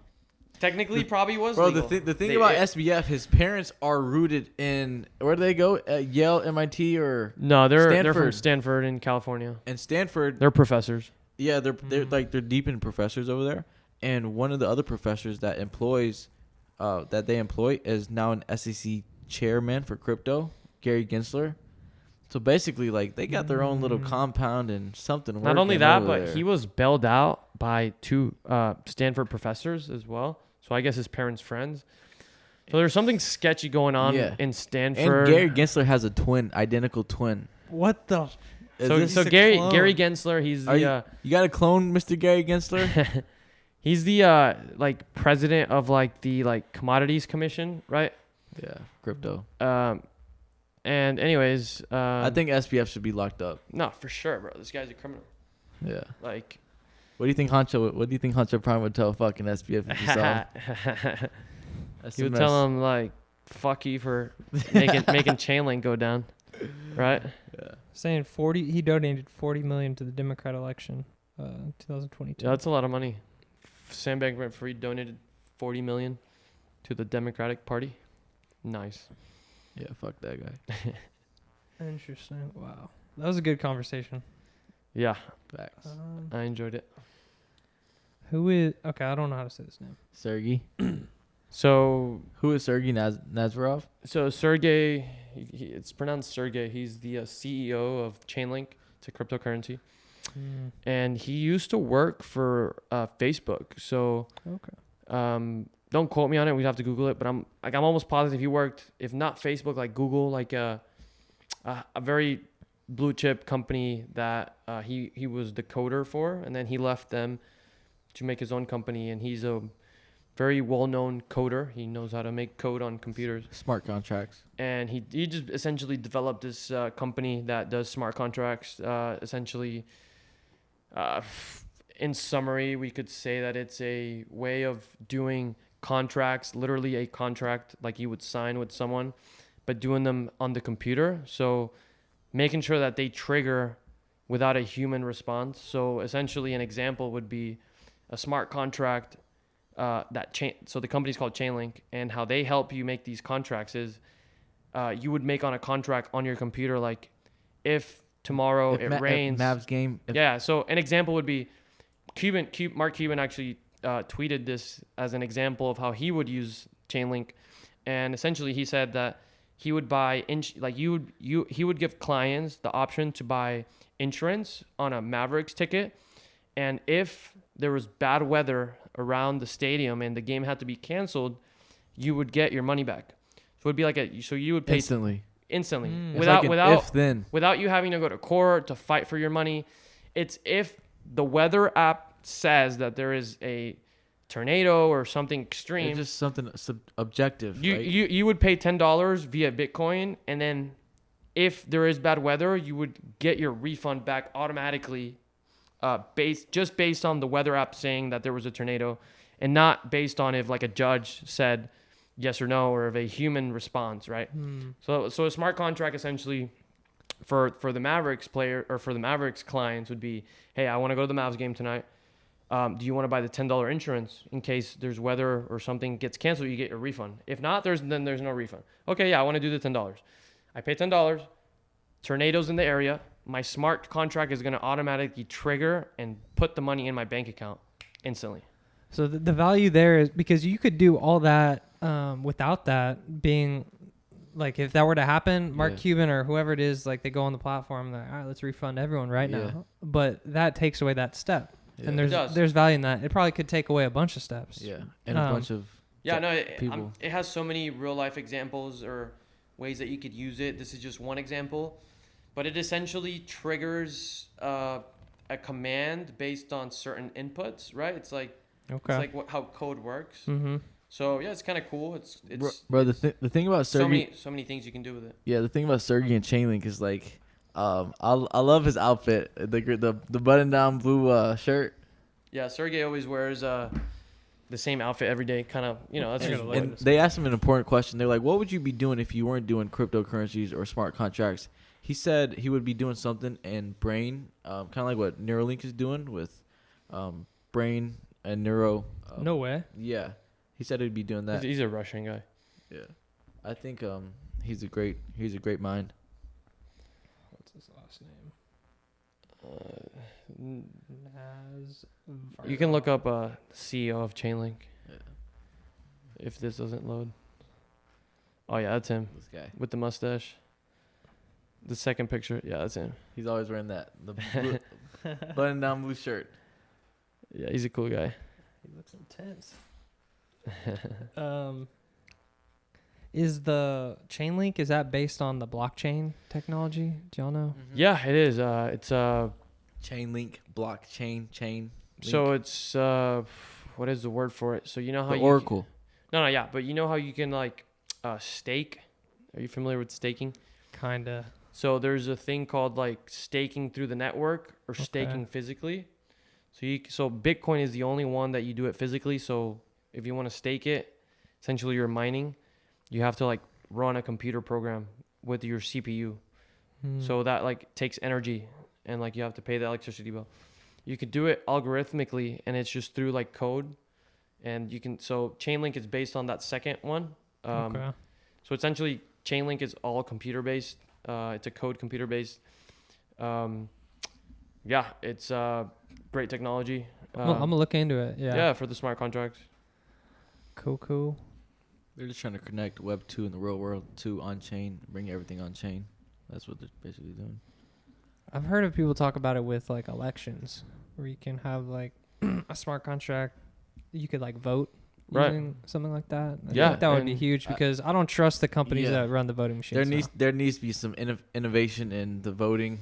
And the requirement for your vote to go through probably means you need to upload your ID. And then without that, you can't vote, you know? So certain triggers for you to like be able to vote. I'm about it. I think I agree with you. We need some change with the elections, and this is awesome, bro. We're in like such a crazy time. Yeah. We are, but we need to see change and bring us the truth. Yeah, man. Decentralization. See what's coming. What's the difference between a layer 1 and layer 2? What does that kind of mean? Yeah, I can answer that. Layer 1. So this is referring to crypto projects.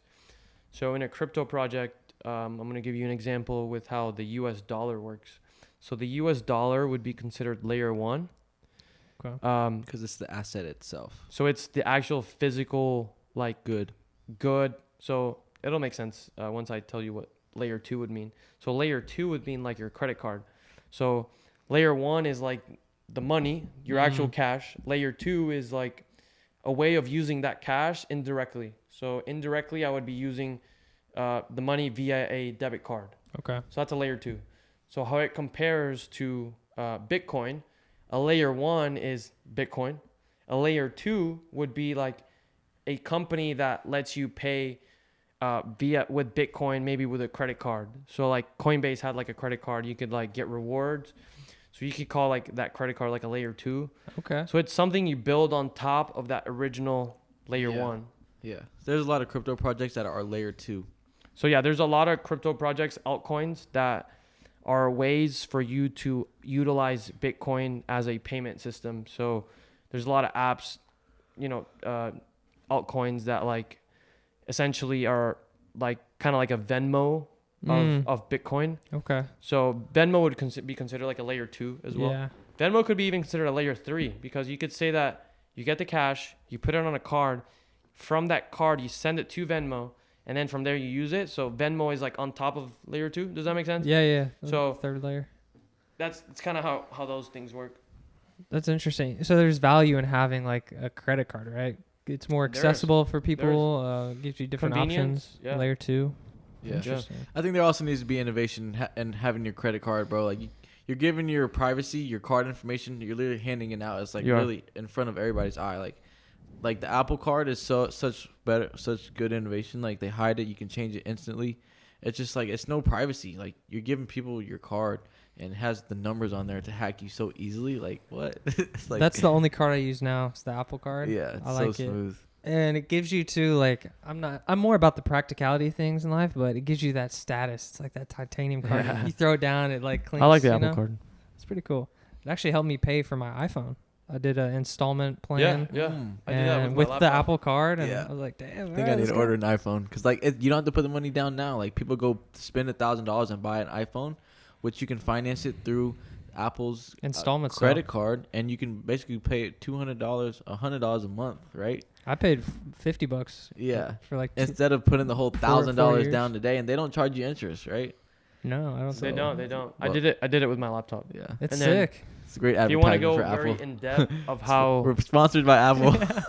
listen, Steve just Jobs. to give you some perspective on like how investors think, why they would rather finance the phone or the laptop is because if you pay the $100 at 0 interest, instead of putting that one-time payment of $1,000, you could use that $1,000 to go in the market and guarantee you maybe 6-7%, maybe through S&P, and you made so much more money on that initial investment versus if you had put it in the phone, it would have like lost value, right? Your phone loses value. Interesting. So Your phone is very valuable. But I understand what you're saying. Yeah. just There's power in in financing. in financing it, and at a low, especially Apple, they charge you 0% interest. Like, come on. Yeah. You know what I'm saying? That's sick. I think I'm gonna have to do that with my iPhone. I need a new iPhone. Yeah, man. That's crazy how life works, because I had a conversation in the sauna today about Steve Jobs. You know, Yeah. There's all these synchronicities in life, man. Yeah, Steve Jobs. I'm off the mushrooms right now. It's starting to kick in, huh? The full moon, Full moon, man. Sheesh. All right. So, what's the weirdest place y'all ever did a trade from? Yeah, probably from the toilet. Bruh. Probably taking a shit. All the time it happens, just because I normally take shits in the morning. And the market opens in Puerto Rico 10:30. That's the best thing about trading, though. You can trade from literally from anywhere and make money or lose money. In Puerto Rico, it's 10:30 when the market opens. Here, it's 8:30. So it's just right around the time I'm drinking my coffee. Nature's And calling. If we're being honest here, right? Yeah. Yeah, if we're being honest, toilet. Transparency. What about you, Amin?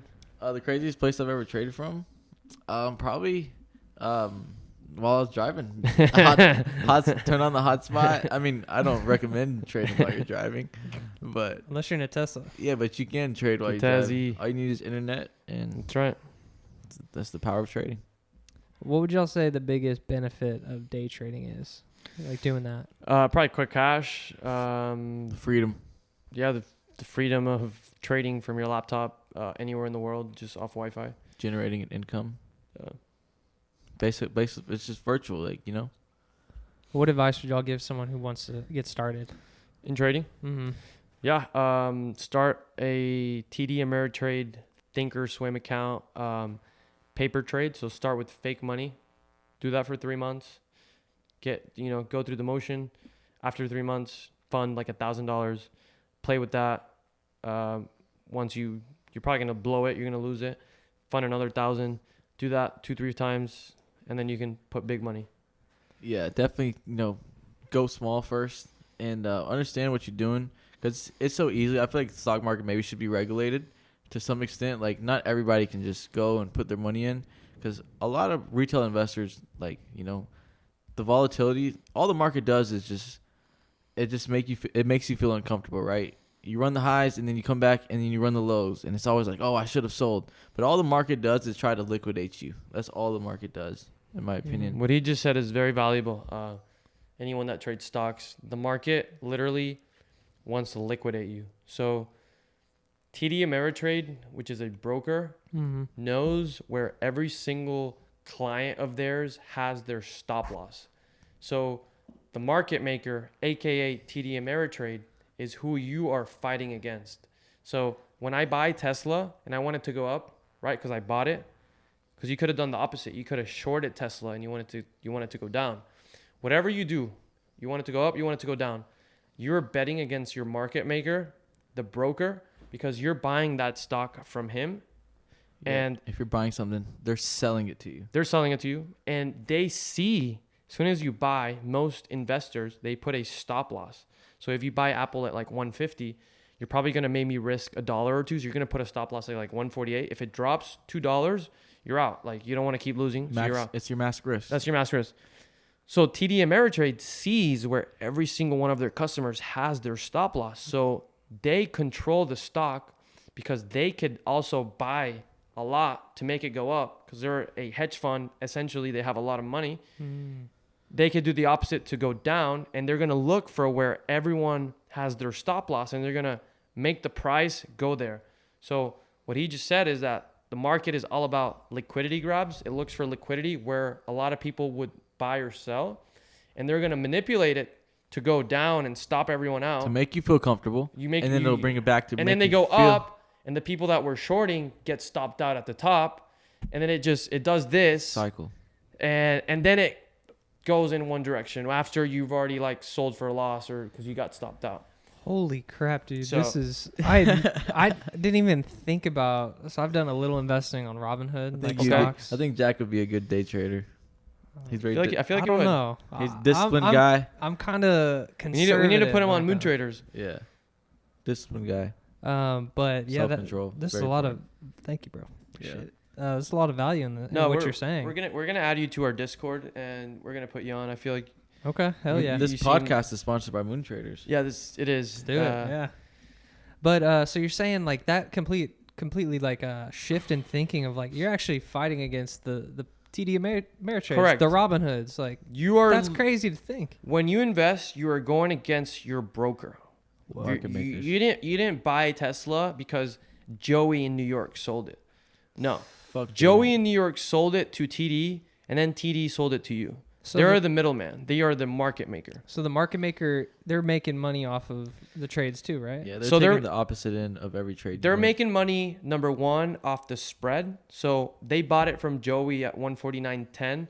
They sold it to you at 149.12, and they made 1 cent by taxing you 1 cent. And it's such a small change, you don't really see it. But the best spread is TD. They are the best at giving you the best price. Okay. Robinhood is the complete opposite. Robinhood, they tell you that it's They- free, They fuck their consumers. but they fuck you. It's not that much. It's not. No, it's Boy, sounds like Jordan Belfort but over it's, here. it's not that much because they don't really fuck you that bad. Like when you buy Apple, let's say, or Tesla from Robinhood, Are you saying Robinhood's like the Wolf of Wall Street going on over there? bro, they're the big spread scammers, right? So they make money by selling it to you. instead of doing like a 1 or 2 cent spread, their spread is maybe like 5-6. So they maybe bought Apple from someone for 146.10. They sold it to you for 146.16. So their spread is the biggest, and it's almost like it doesn't hurt you because it's such a small. But when you're trading, when they have billions of dollars Like every day, volume, the higher volume. they make so much money. So that's Yeah. why Robinhood is a very profitable company. Yeah. That's crazy to hear, man. So then do they just decide we're going to make the spread this much? Yeah, more? they're essentially the market maker. They are. Hmm. Yeah, and they do it in real time via an algorithm, so it changes so quick every second. But you don't even notice it because it moves so fast up and down. So yeah, TD, Robinhood, Yeah. Charles Schwab. The like, GameStop frenzy was cringy. this is the opponent. Yeah. So Robinhood, or talking about, you're saying AMC. Yeah, AMC and GME back Yeah. in the day. So this happens to be because. It was retail traders versus the soups and the hedge funds. So and there's the another market type of makers. I love manipulation. Not only do market makers fuck with you, there's another type of bullying called hedge fund manipulation. Third party. And these hedge funds, they target a certain stock and just keep buying it so it goes up, Okay. or they keep shorting it so it stays down. And AMC, for example, kept being this stock that everyone wanted to stay down. For some reason, the big money, the hedge funds, kept Yeah. shorting AMC. And they were like, why the fuck is it being The shorted? short flow was Like, like well, wasn't why- it because They of exposed it. AMC's like a brick and mortar? It's like a movie theater. People are streaming stuff. Was yeah. it- I mean, I still thought they were a decent company, that they should be able to go up. Like, why is everyone shorting it? And so retail is someone like me and you On that Reddit. doesn't- we don't work for a hedge fund, or if you don't have over like 20 million in the market, you're retail. Retail investor. So retail noticed that they kept shorting AMC. So retail was like, hey, how about I buy it, right? And yes, if you buy enough, the stock will go up because those guys are going to have to cover their short because the stock's going up. So essentially, retail did a short squeeze, and every retail guy in the world, like, it went viral. I bought it. It was because Yeah. it was because Wall Street Bets like pushed it. It woke the army up. It was at a pivotal point though, because it was during COVID. Everyone was on the computer. And it ripped up, and these hedge funds lost like Oh. billions of dollars. It was retail versus the suits, Like, bro. and Fuck. retail won for the first time. I'd have my boys call me like, "Fuck, it's game day tomorrow morning." Well, then Robinhood prevented people from trading those stocks at one point. Yeah, that's fucked Yes, up. they did. Like, It was fucked up. I was not pissed. decentralized at all. Like, Yeah. they control. And then that guy, I forget his the name. hedge fund that was losing, I think they were controlled. Like, they were the market makers, right? They Mhm. controlled the market. It's called Citadel. Citadel. Yes, that's right. And he like testified in front of Congress. So Citadel was like the biggest short AMC company, and yeah, And they also essentially- ran Robinhood, and Robinhood didn't let you to sell. Oh my god. yeah, it was a wake up moment. I was like, damn. Markets are very manipulated, bro. Fuck. Unfortunately. The only two companies I invested in were Apple and Tesla that's the best too. The best. on Robinhood. And then I did Bitcoin. I Honestly. lost money on Dogecoin. And then I have a Roth 401k Okay, that I yeah, invest in every month. Roth is the best. Yeah. So I figure I'm going to pay a high tax when I'm older. I'd rather Yeah. pay the tax now. Yeah, very smart of you. I think Tesla and Apple are probably the best two companies in the market. I think that's a better investment than And, S&P. and it's those companies I believe in. I actually don't believe in Facebook. I don't really like Facebook. That's the main thing. And that's I like to invest my money with things I believe Good in. products that you use and stuff. Okay, so you're giving out all this great advice. Do you have any specific rules that you follow when it comes to day trading? Yeah, of course. So the number one rule for day trading is managing risk. So me and Omid, we trade stocks, and we've made a lot of money in one day, but we've also lost a lot of money. And at the end of the day, you want to win more than you lose. And how do you do that? It's by using a stop loss. So the number one rule of day trading is using a stop loss. Once your stop loss hits, Have the discipline to get out. And have a discipline to, hey, the trade didn't work out, move on, right? Mhm. So when we trade, we kind of do the same style of trading. When I go into a trade, let's say just a theoretical, I have 10K in my account. Well, every trade I'm probably going to do 2K on the play. So let's say I bought $2,000 worth of Apple. I'm going to put a stop loss at 10%. So whereas if- risking a max So of like if I put $2,000, 10% of that is 200. So I'm going to put a stop loss at negative 200. And if Apple goes down and I'm down $200, that is the most I'll lose. And that's it. That's smart. My risk is 10%. To the upside, I won't sell until I'm up 20%. And I made 400. Now I was risking 2 to make 4, right? So that's a 1 to 2 ratio. And as long as you win like 30% of your trades, you'll always break even Okay. if you follow that risk to reward. So Awesome. Sick. Yeah, I think the key thing when it comes to day trading is number one, manage your risk. yeah, And then number two would probably be trade from a place of like being objective rather than what you think is going to happen in the markets, right? However that may be, that's my take. Do y'all have any predictions on how the day trading market's going to go for retail traders? Anything y'all see upcoming with the stock market? nothing specific. I think day trading is so volatile every day and so what is the word, like surprising. Like things are very like irrational. Like something Yeah. can go up for no reason. So yeah, there's nothing specific I can like give advice on. I think we've seen a big influx of retail traders that they came into the market when the market was in a bull market, and that was through like Robinhood and places like that. And I think it's good at the end of the day. Like, you know, you got to know the risk, but I think it's good to have like millennials in the markets and making money. I feel like that'd be engaging. Do y'all play poker? Yeah, I love poker. Yeah. He's a big poker I actually guy. played last night. I Did was you? watching UFC. We were all playing poker. And How'd you end up? I lost. You lost. Yeah. Yeah, I think poker is very vital in life. It's so fun, dude. Teaches you so many, like at least in business, teaches you a lot. Yeah, they say you could link poker and like being a business operator. Like it kind of goes hand in hand.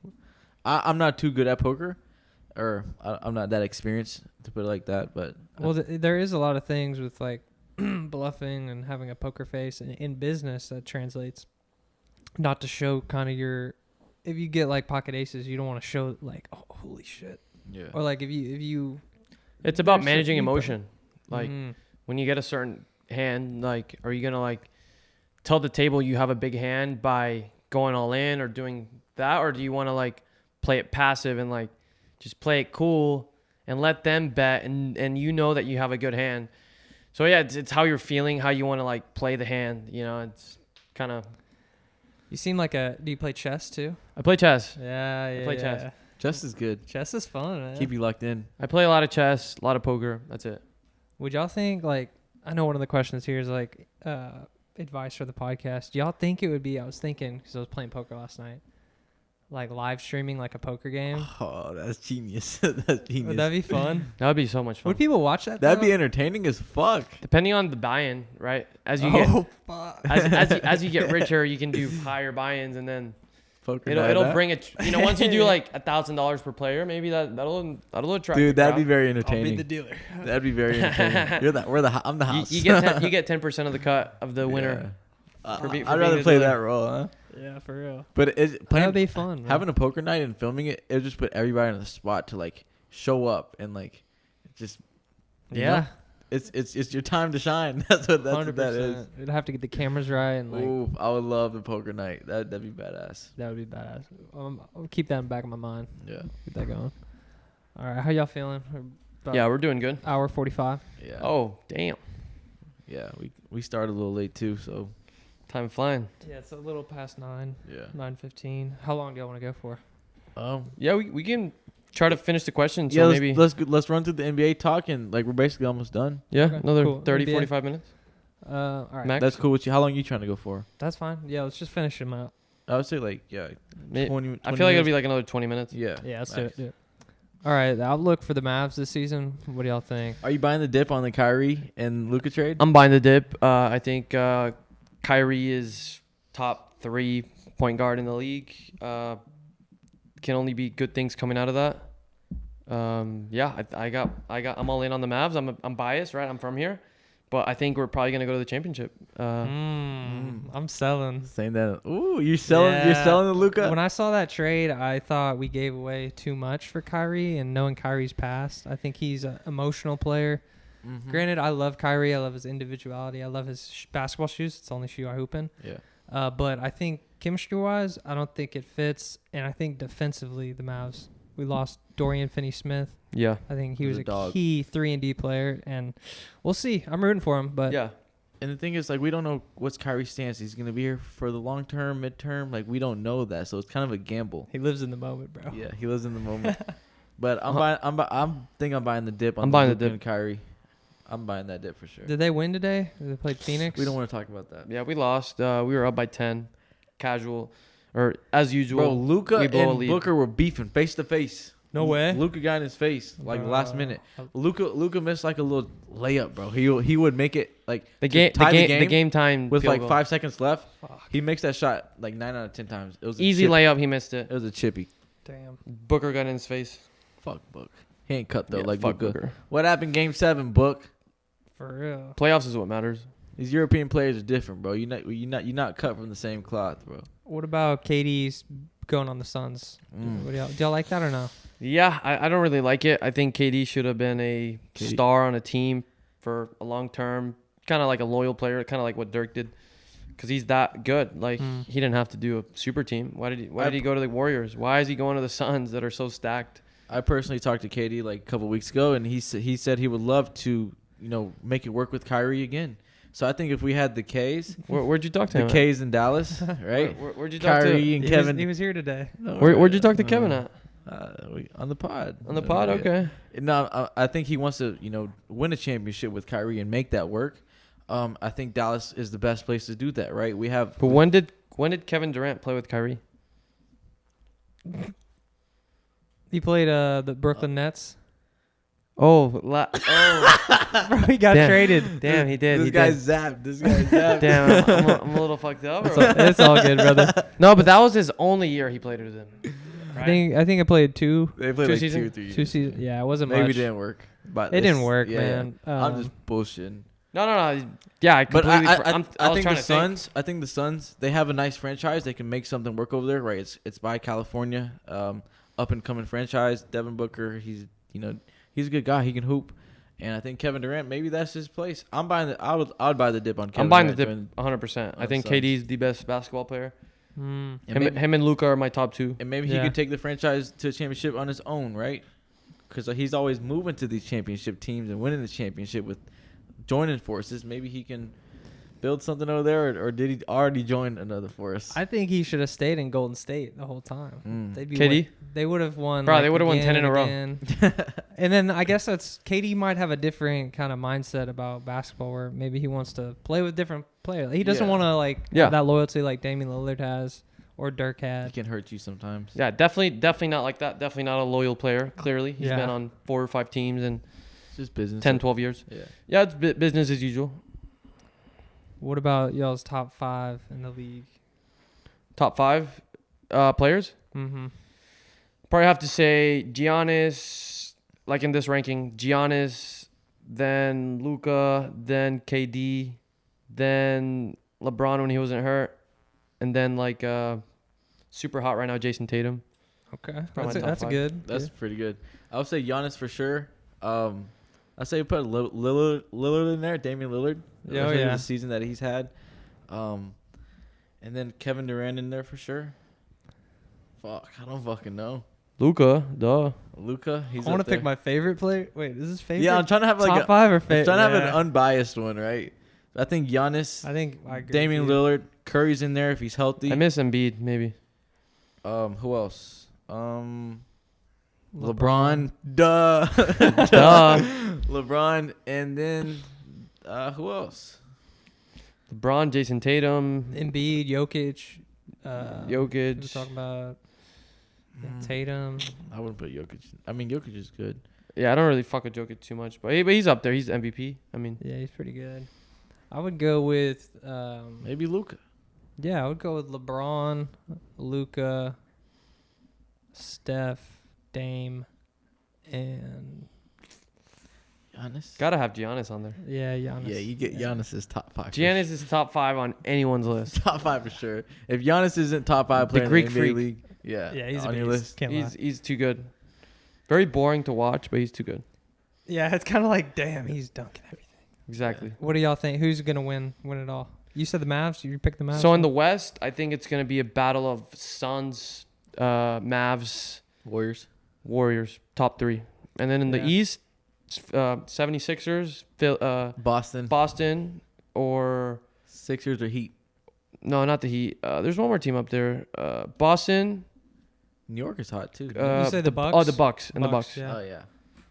Boston, Bucks, 76ers in the East. Yeah. Okay. So those 6. I don't know who. I would say for the West, probably like you said, Mavs, Suns, and the Warriors are always going to be in the name if they're healthy too. Like they could definitely make it. Yeah, I got the Warriors versus the Bucks.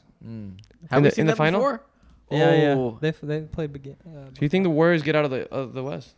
Yeah, because I think the Mavs can't play defense. I don't trust Devin Booker. And I honestly, like, maybe the Suns do win, but I just don't like the Suns at all. Yeah, fuck the Suns. Fucking Fucking and then hate the Suns. on the East, and then with the Nuggets too, like, honestly, Jokic, I'm not the biggest fan of, right? But Hyped up. And then on the East, I hate the 76ers. Yeah. I love Giannis. Like, he's a great guy. So I'm rooting for him. That's Yeah. my pick. It's the Warriors versus Bucks. I like the unbiased answer on the Mavs right there. Like, Yeah. it's easy to have a bias and I love the Warriors though. Yeah. Steph's my favorite player of championship all team time. right there. Okay, here we go. Do y'all think Giannis could? Do y'all think anyone could ever break LeBron's scoring record? Yeah, I think so. I think as time goes on, our bodies live longer, right, with technology. Mm-hmm. I think eventually players are going to be maybe playing till they're 40, 50. That's a good So point yeah, right it's a there. good eventually it's probably going to get broken. But LeBron's already playing till he's looking good in his late Yeah, LeBron's 30s. looking real good. In Yeah, his late 30s. he's amazing. I'm gonna go the opposite of what you said. I think as time goes on, players are playing less and less load management. I think no one's gonna break the That's LeBron facts. scoring title. I think that's a good point right there. It's a good point. But if you look at the trajectory of the NBA, like the total points scored in a game has been increasing rapidly over the years. So if these teams start scoring more and more and more, if that's the scenario, then we do start seeing players get 71, like Damian Lillard or Donovan Mitchell. So I think the overall point totals are increasing, and I think, potentially players could break it. I think if anybody can break it, Giannis can break it just because he's a freak of nature. He's the Greek freak. Good points. Good points. All right. Do y'all want to do any of these right here? Yeah, let's talk about a little. You do you watch streams or what do you watch pods? Yeah, so I'm a big Twitch guy. I like Aiden Ross a lot. I like Kai Cenat. I like I Show Speed. Speed is hilarious. So I like watching these guys for fun. The Nelk boys. I like watching Impulsive, Logan Paul's, Logan Paul's and Mike Malak's podcast. Mm-hmm. But yeah, no, I think Twitch is like a good avenue. Like it's like what everyone's trying to use to monetize. It's modern nowadays. Yeah, just to monetize like viewers, right? Okay. But yeah, I really like Kai. Do you know Kai? I'm not on the streaming as much. Okay. More like to watch podcasts. But, Okay. Y'all tell me about it. Like, what's? Yeah, no, just I mean, these guys are they're paving the shitting way. money by just like recording their life, right? Essentially.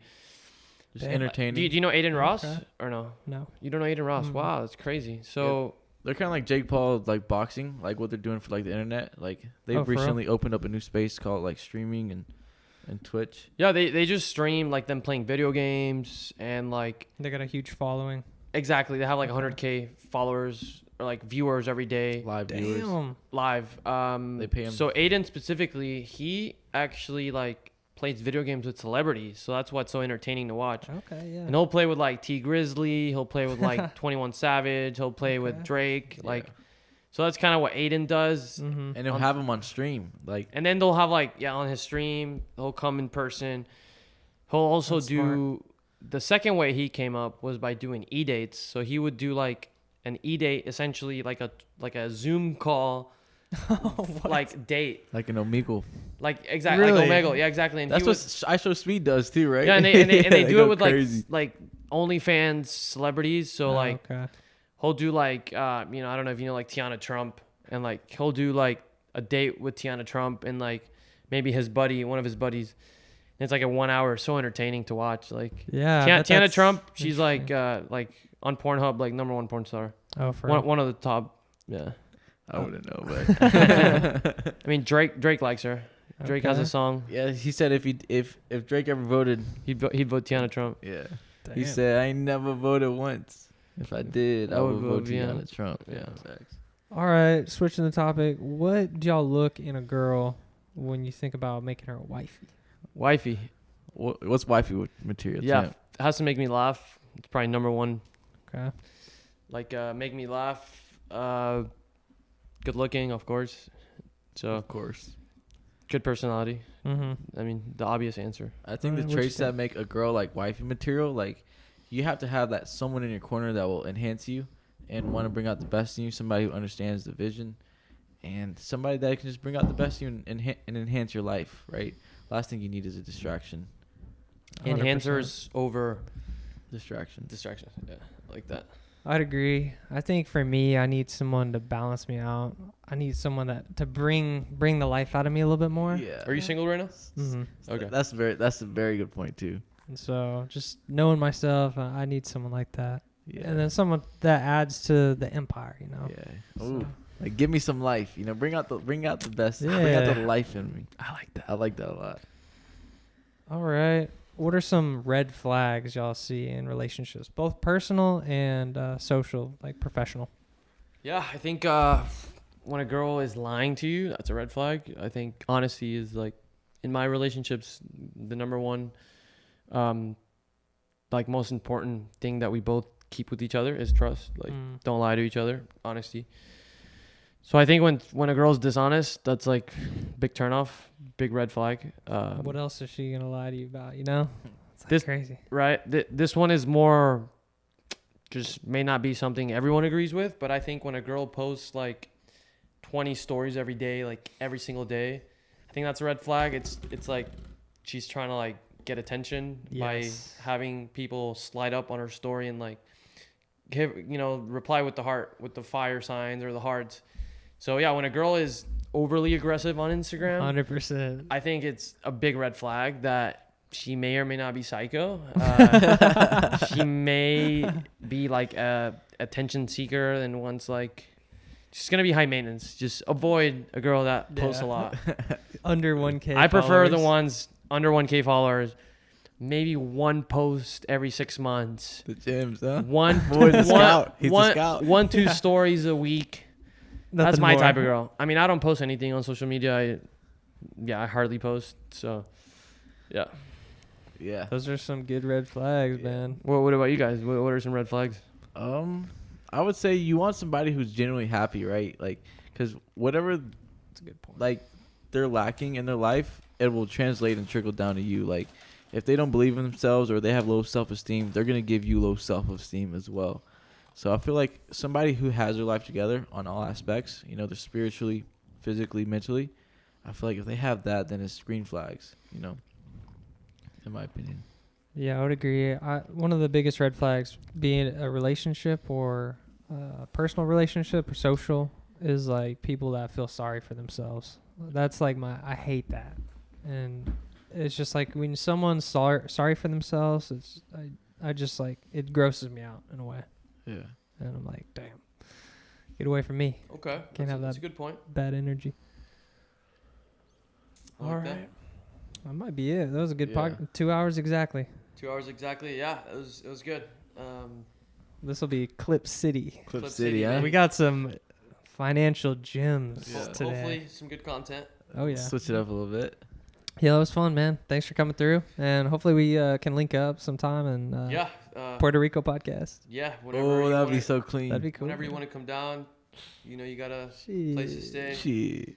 Omid's boy. Yeah, You're my boy. I was down there like literally a month. Last full moon. Last time we had a full moon, I was in Puerto Rico. Like, Damn, We really? got the places to stay. We got the cars. We got the boat. So yeah. you know, you just buy the ticket. That's about It's it. a vibe. And we could put a Take care pod of you. over there too. Oh, it'd be amazing. Yeah.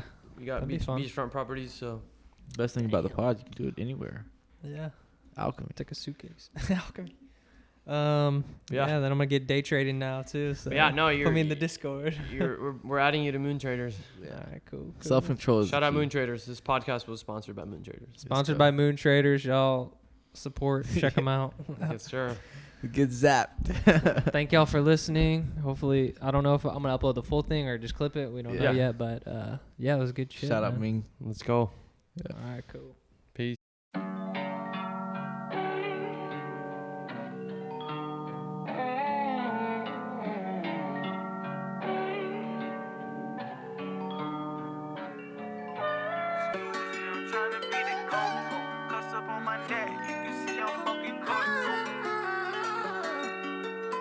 I've been waiting years for this.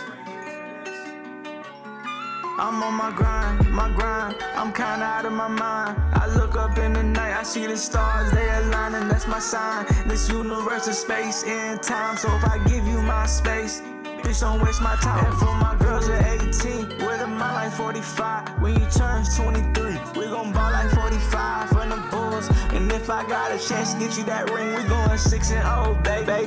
We gon' never lose. Her older brother, drug dealer, he hang around them killers. He got like 5 guns and he got like 5 hitters. But I'm a born winner, Saint Laurent sinner. Black ice and frozen pipes spin through the coldest winter. Excuse me, I'm tryna be the GOAT, bro. Cuts up on my neck, you can see I'm fucking cut, though. See so many slip when they try to check the slope, bro. Sit back, inhale the smoke, bro. I say 3, 2, 1, don't waste my time. I'm kinda out of my mind. I look up in the night, I see the stars, they aligning, that's my sign.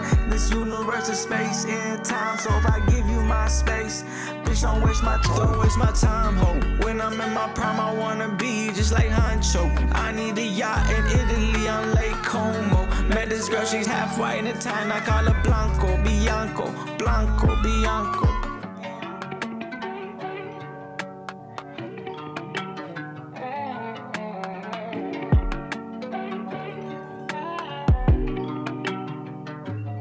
Her older brother, drug dealer, he hang around them killers. He got like 5 guns and he got like 5 hitters. But I'm a born winner, Saint Laurent sinner. Black ice and frozen pipes spin through the coldest winter. Excuse me, I'm tryna be the GOAT, bro. Cuts up on my neck, you can see I'm fucking cut, though. See so many slip when they try to check the slope, bro. Sit back, inhale the smoke, bro. I say 3, 2, 1, don't waste my time. I'm kinda out of my mind. I look up in the night, I see the stars, they aligning, that's my sign. This universe is space and time, so if I give you my space, bitch, don't waste my time.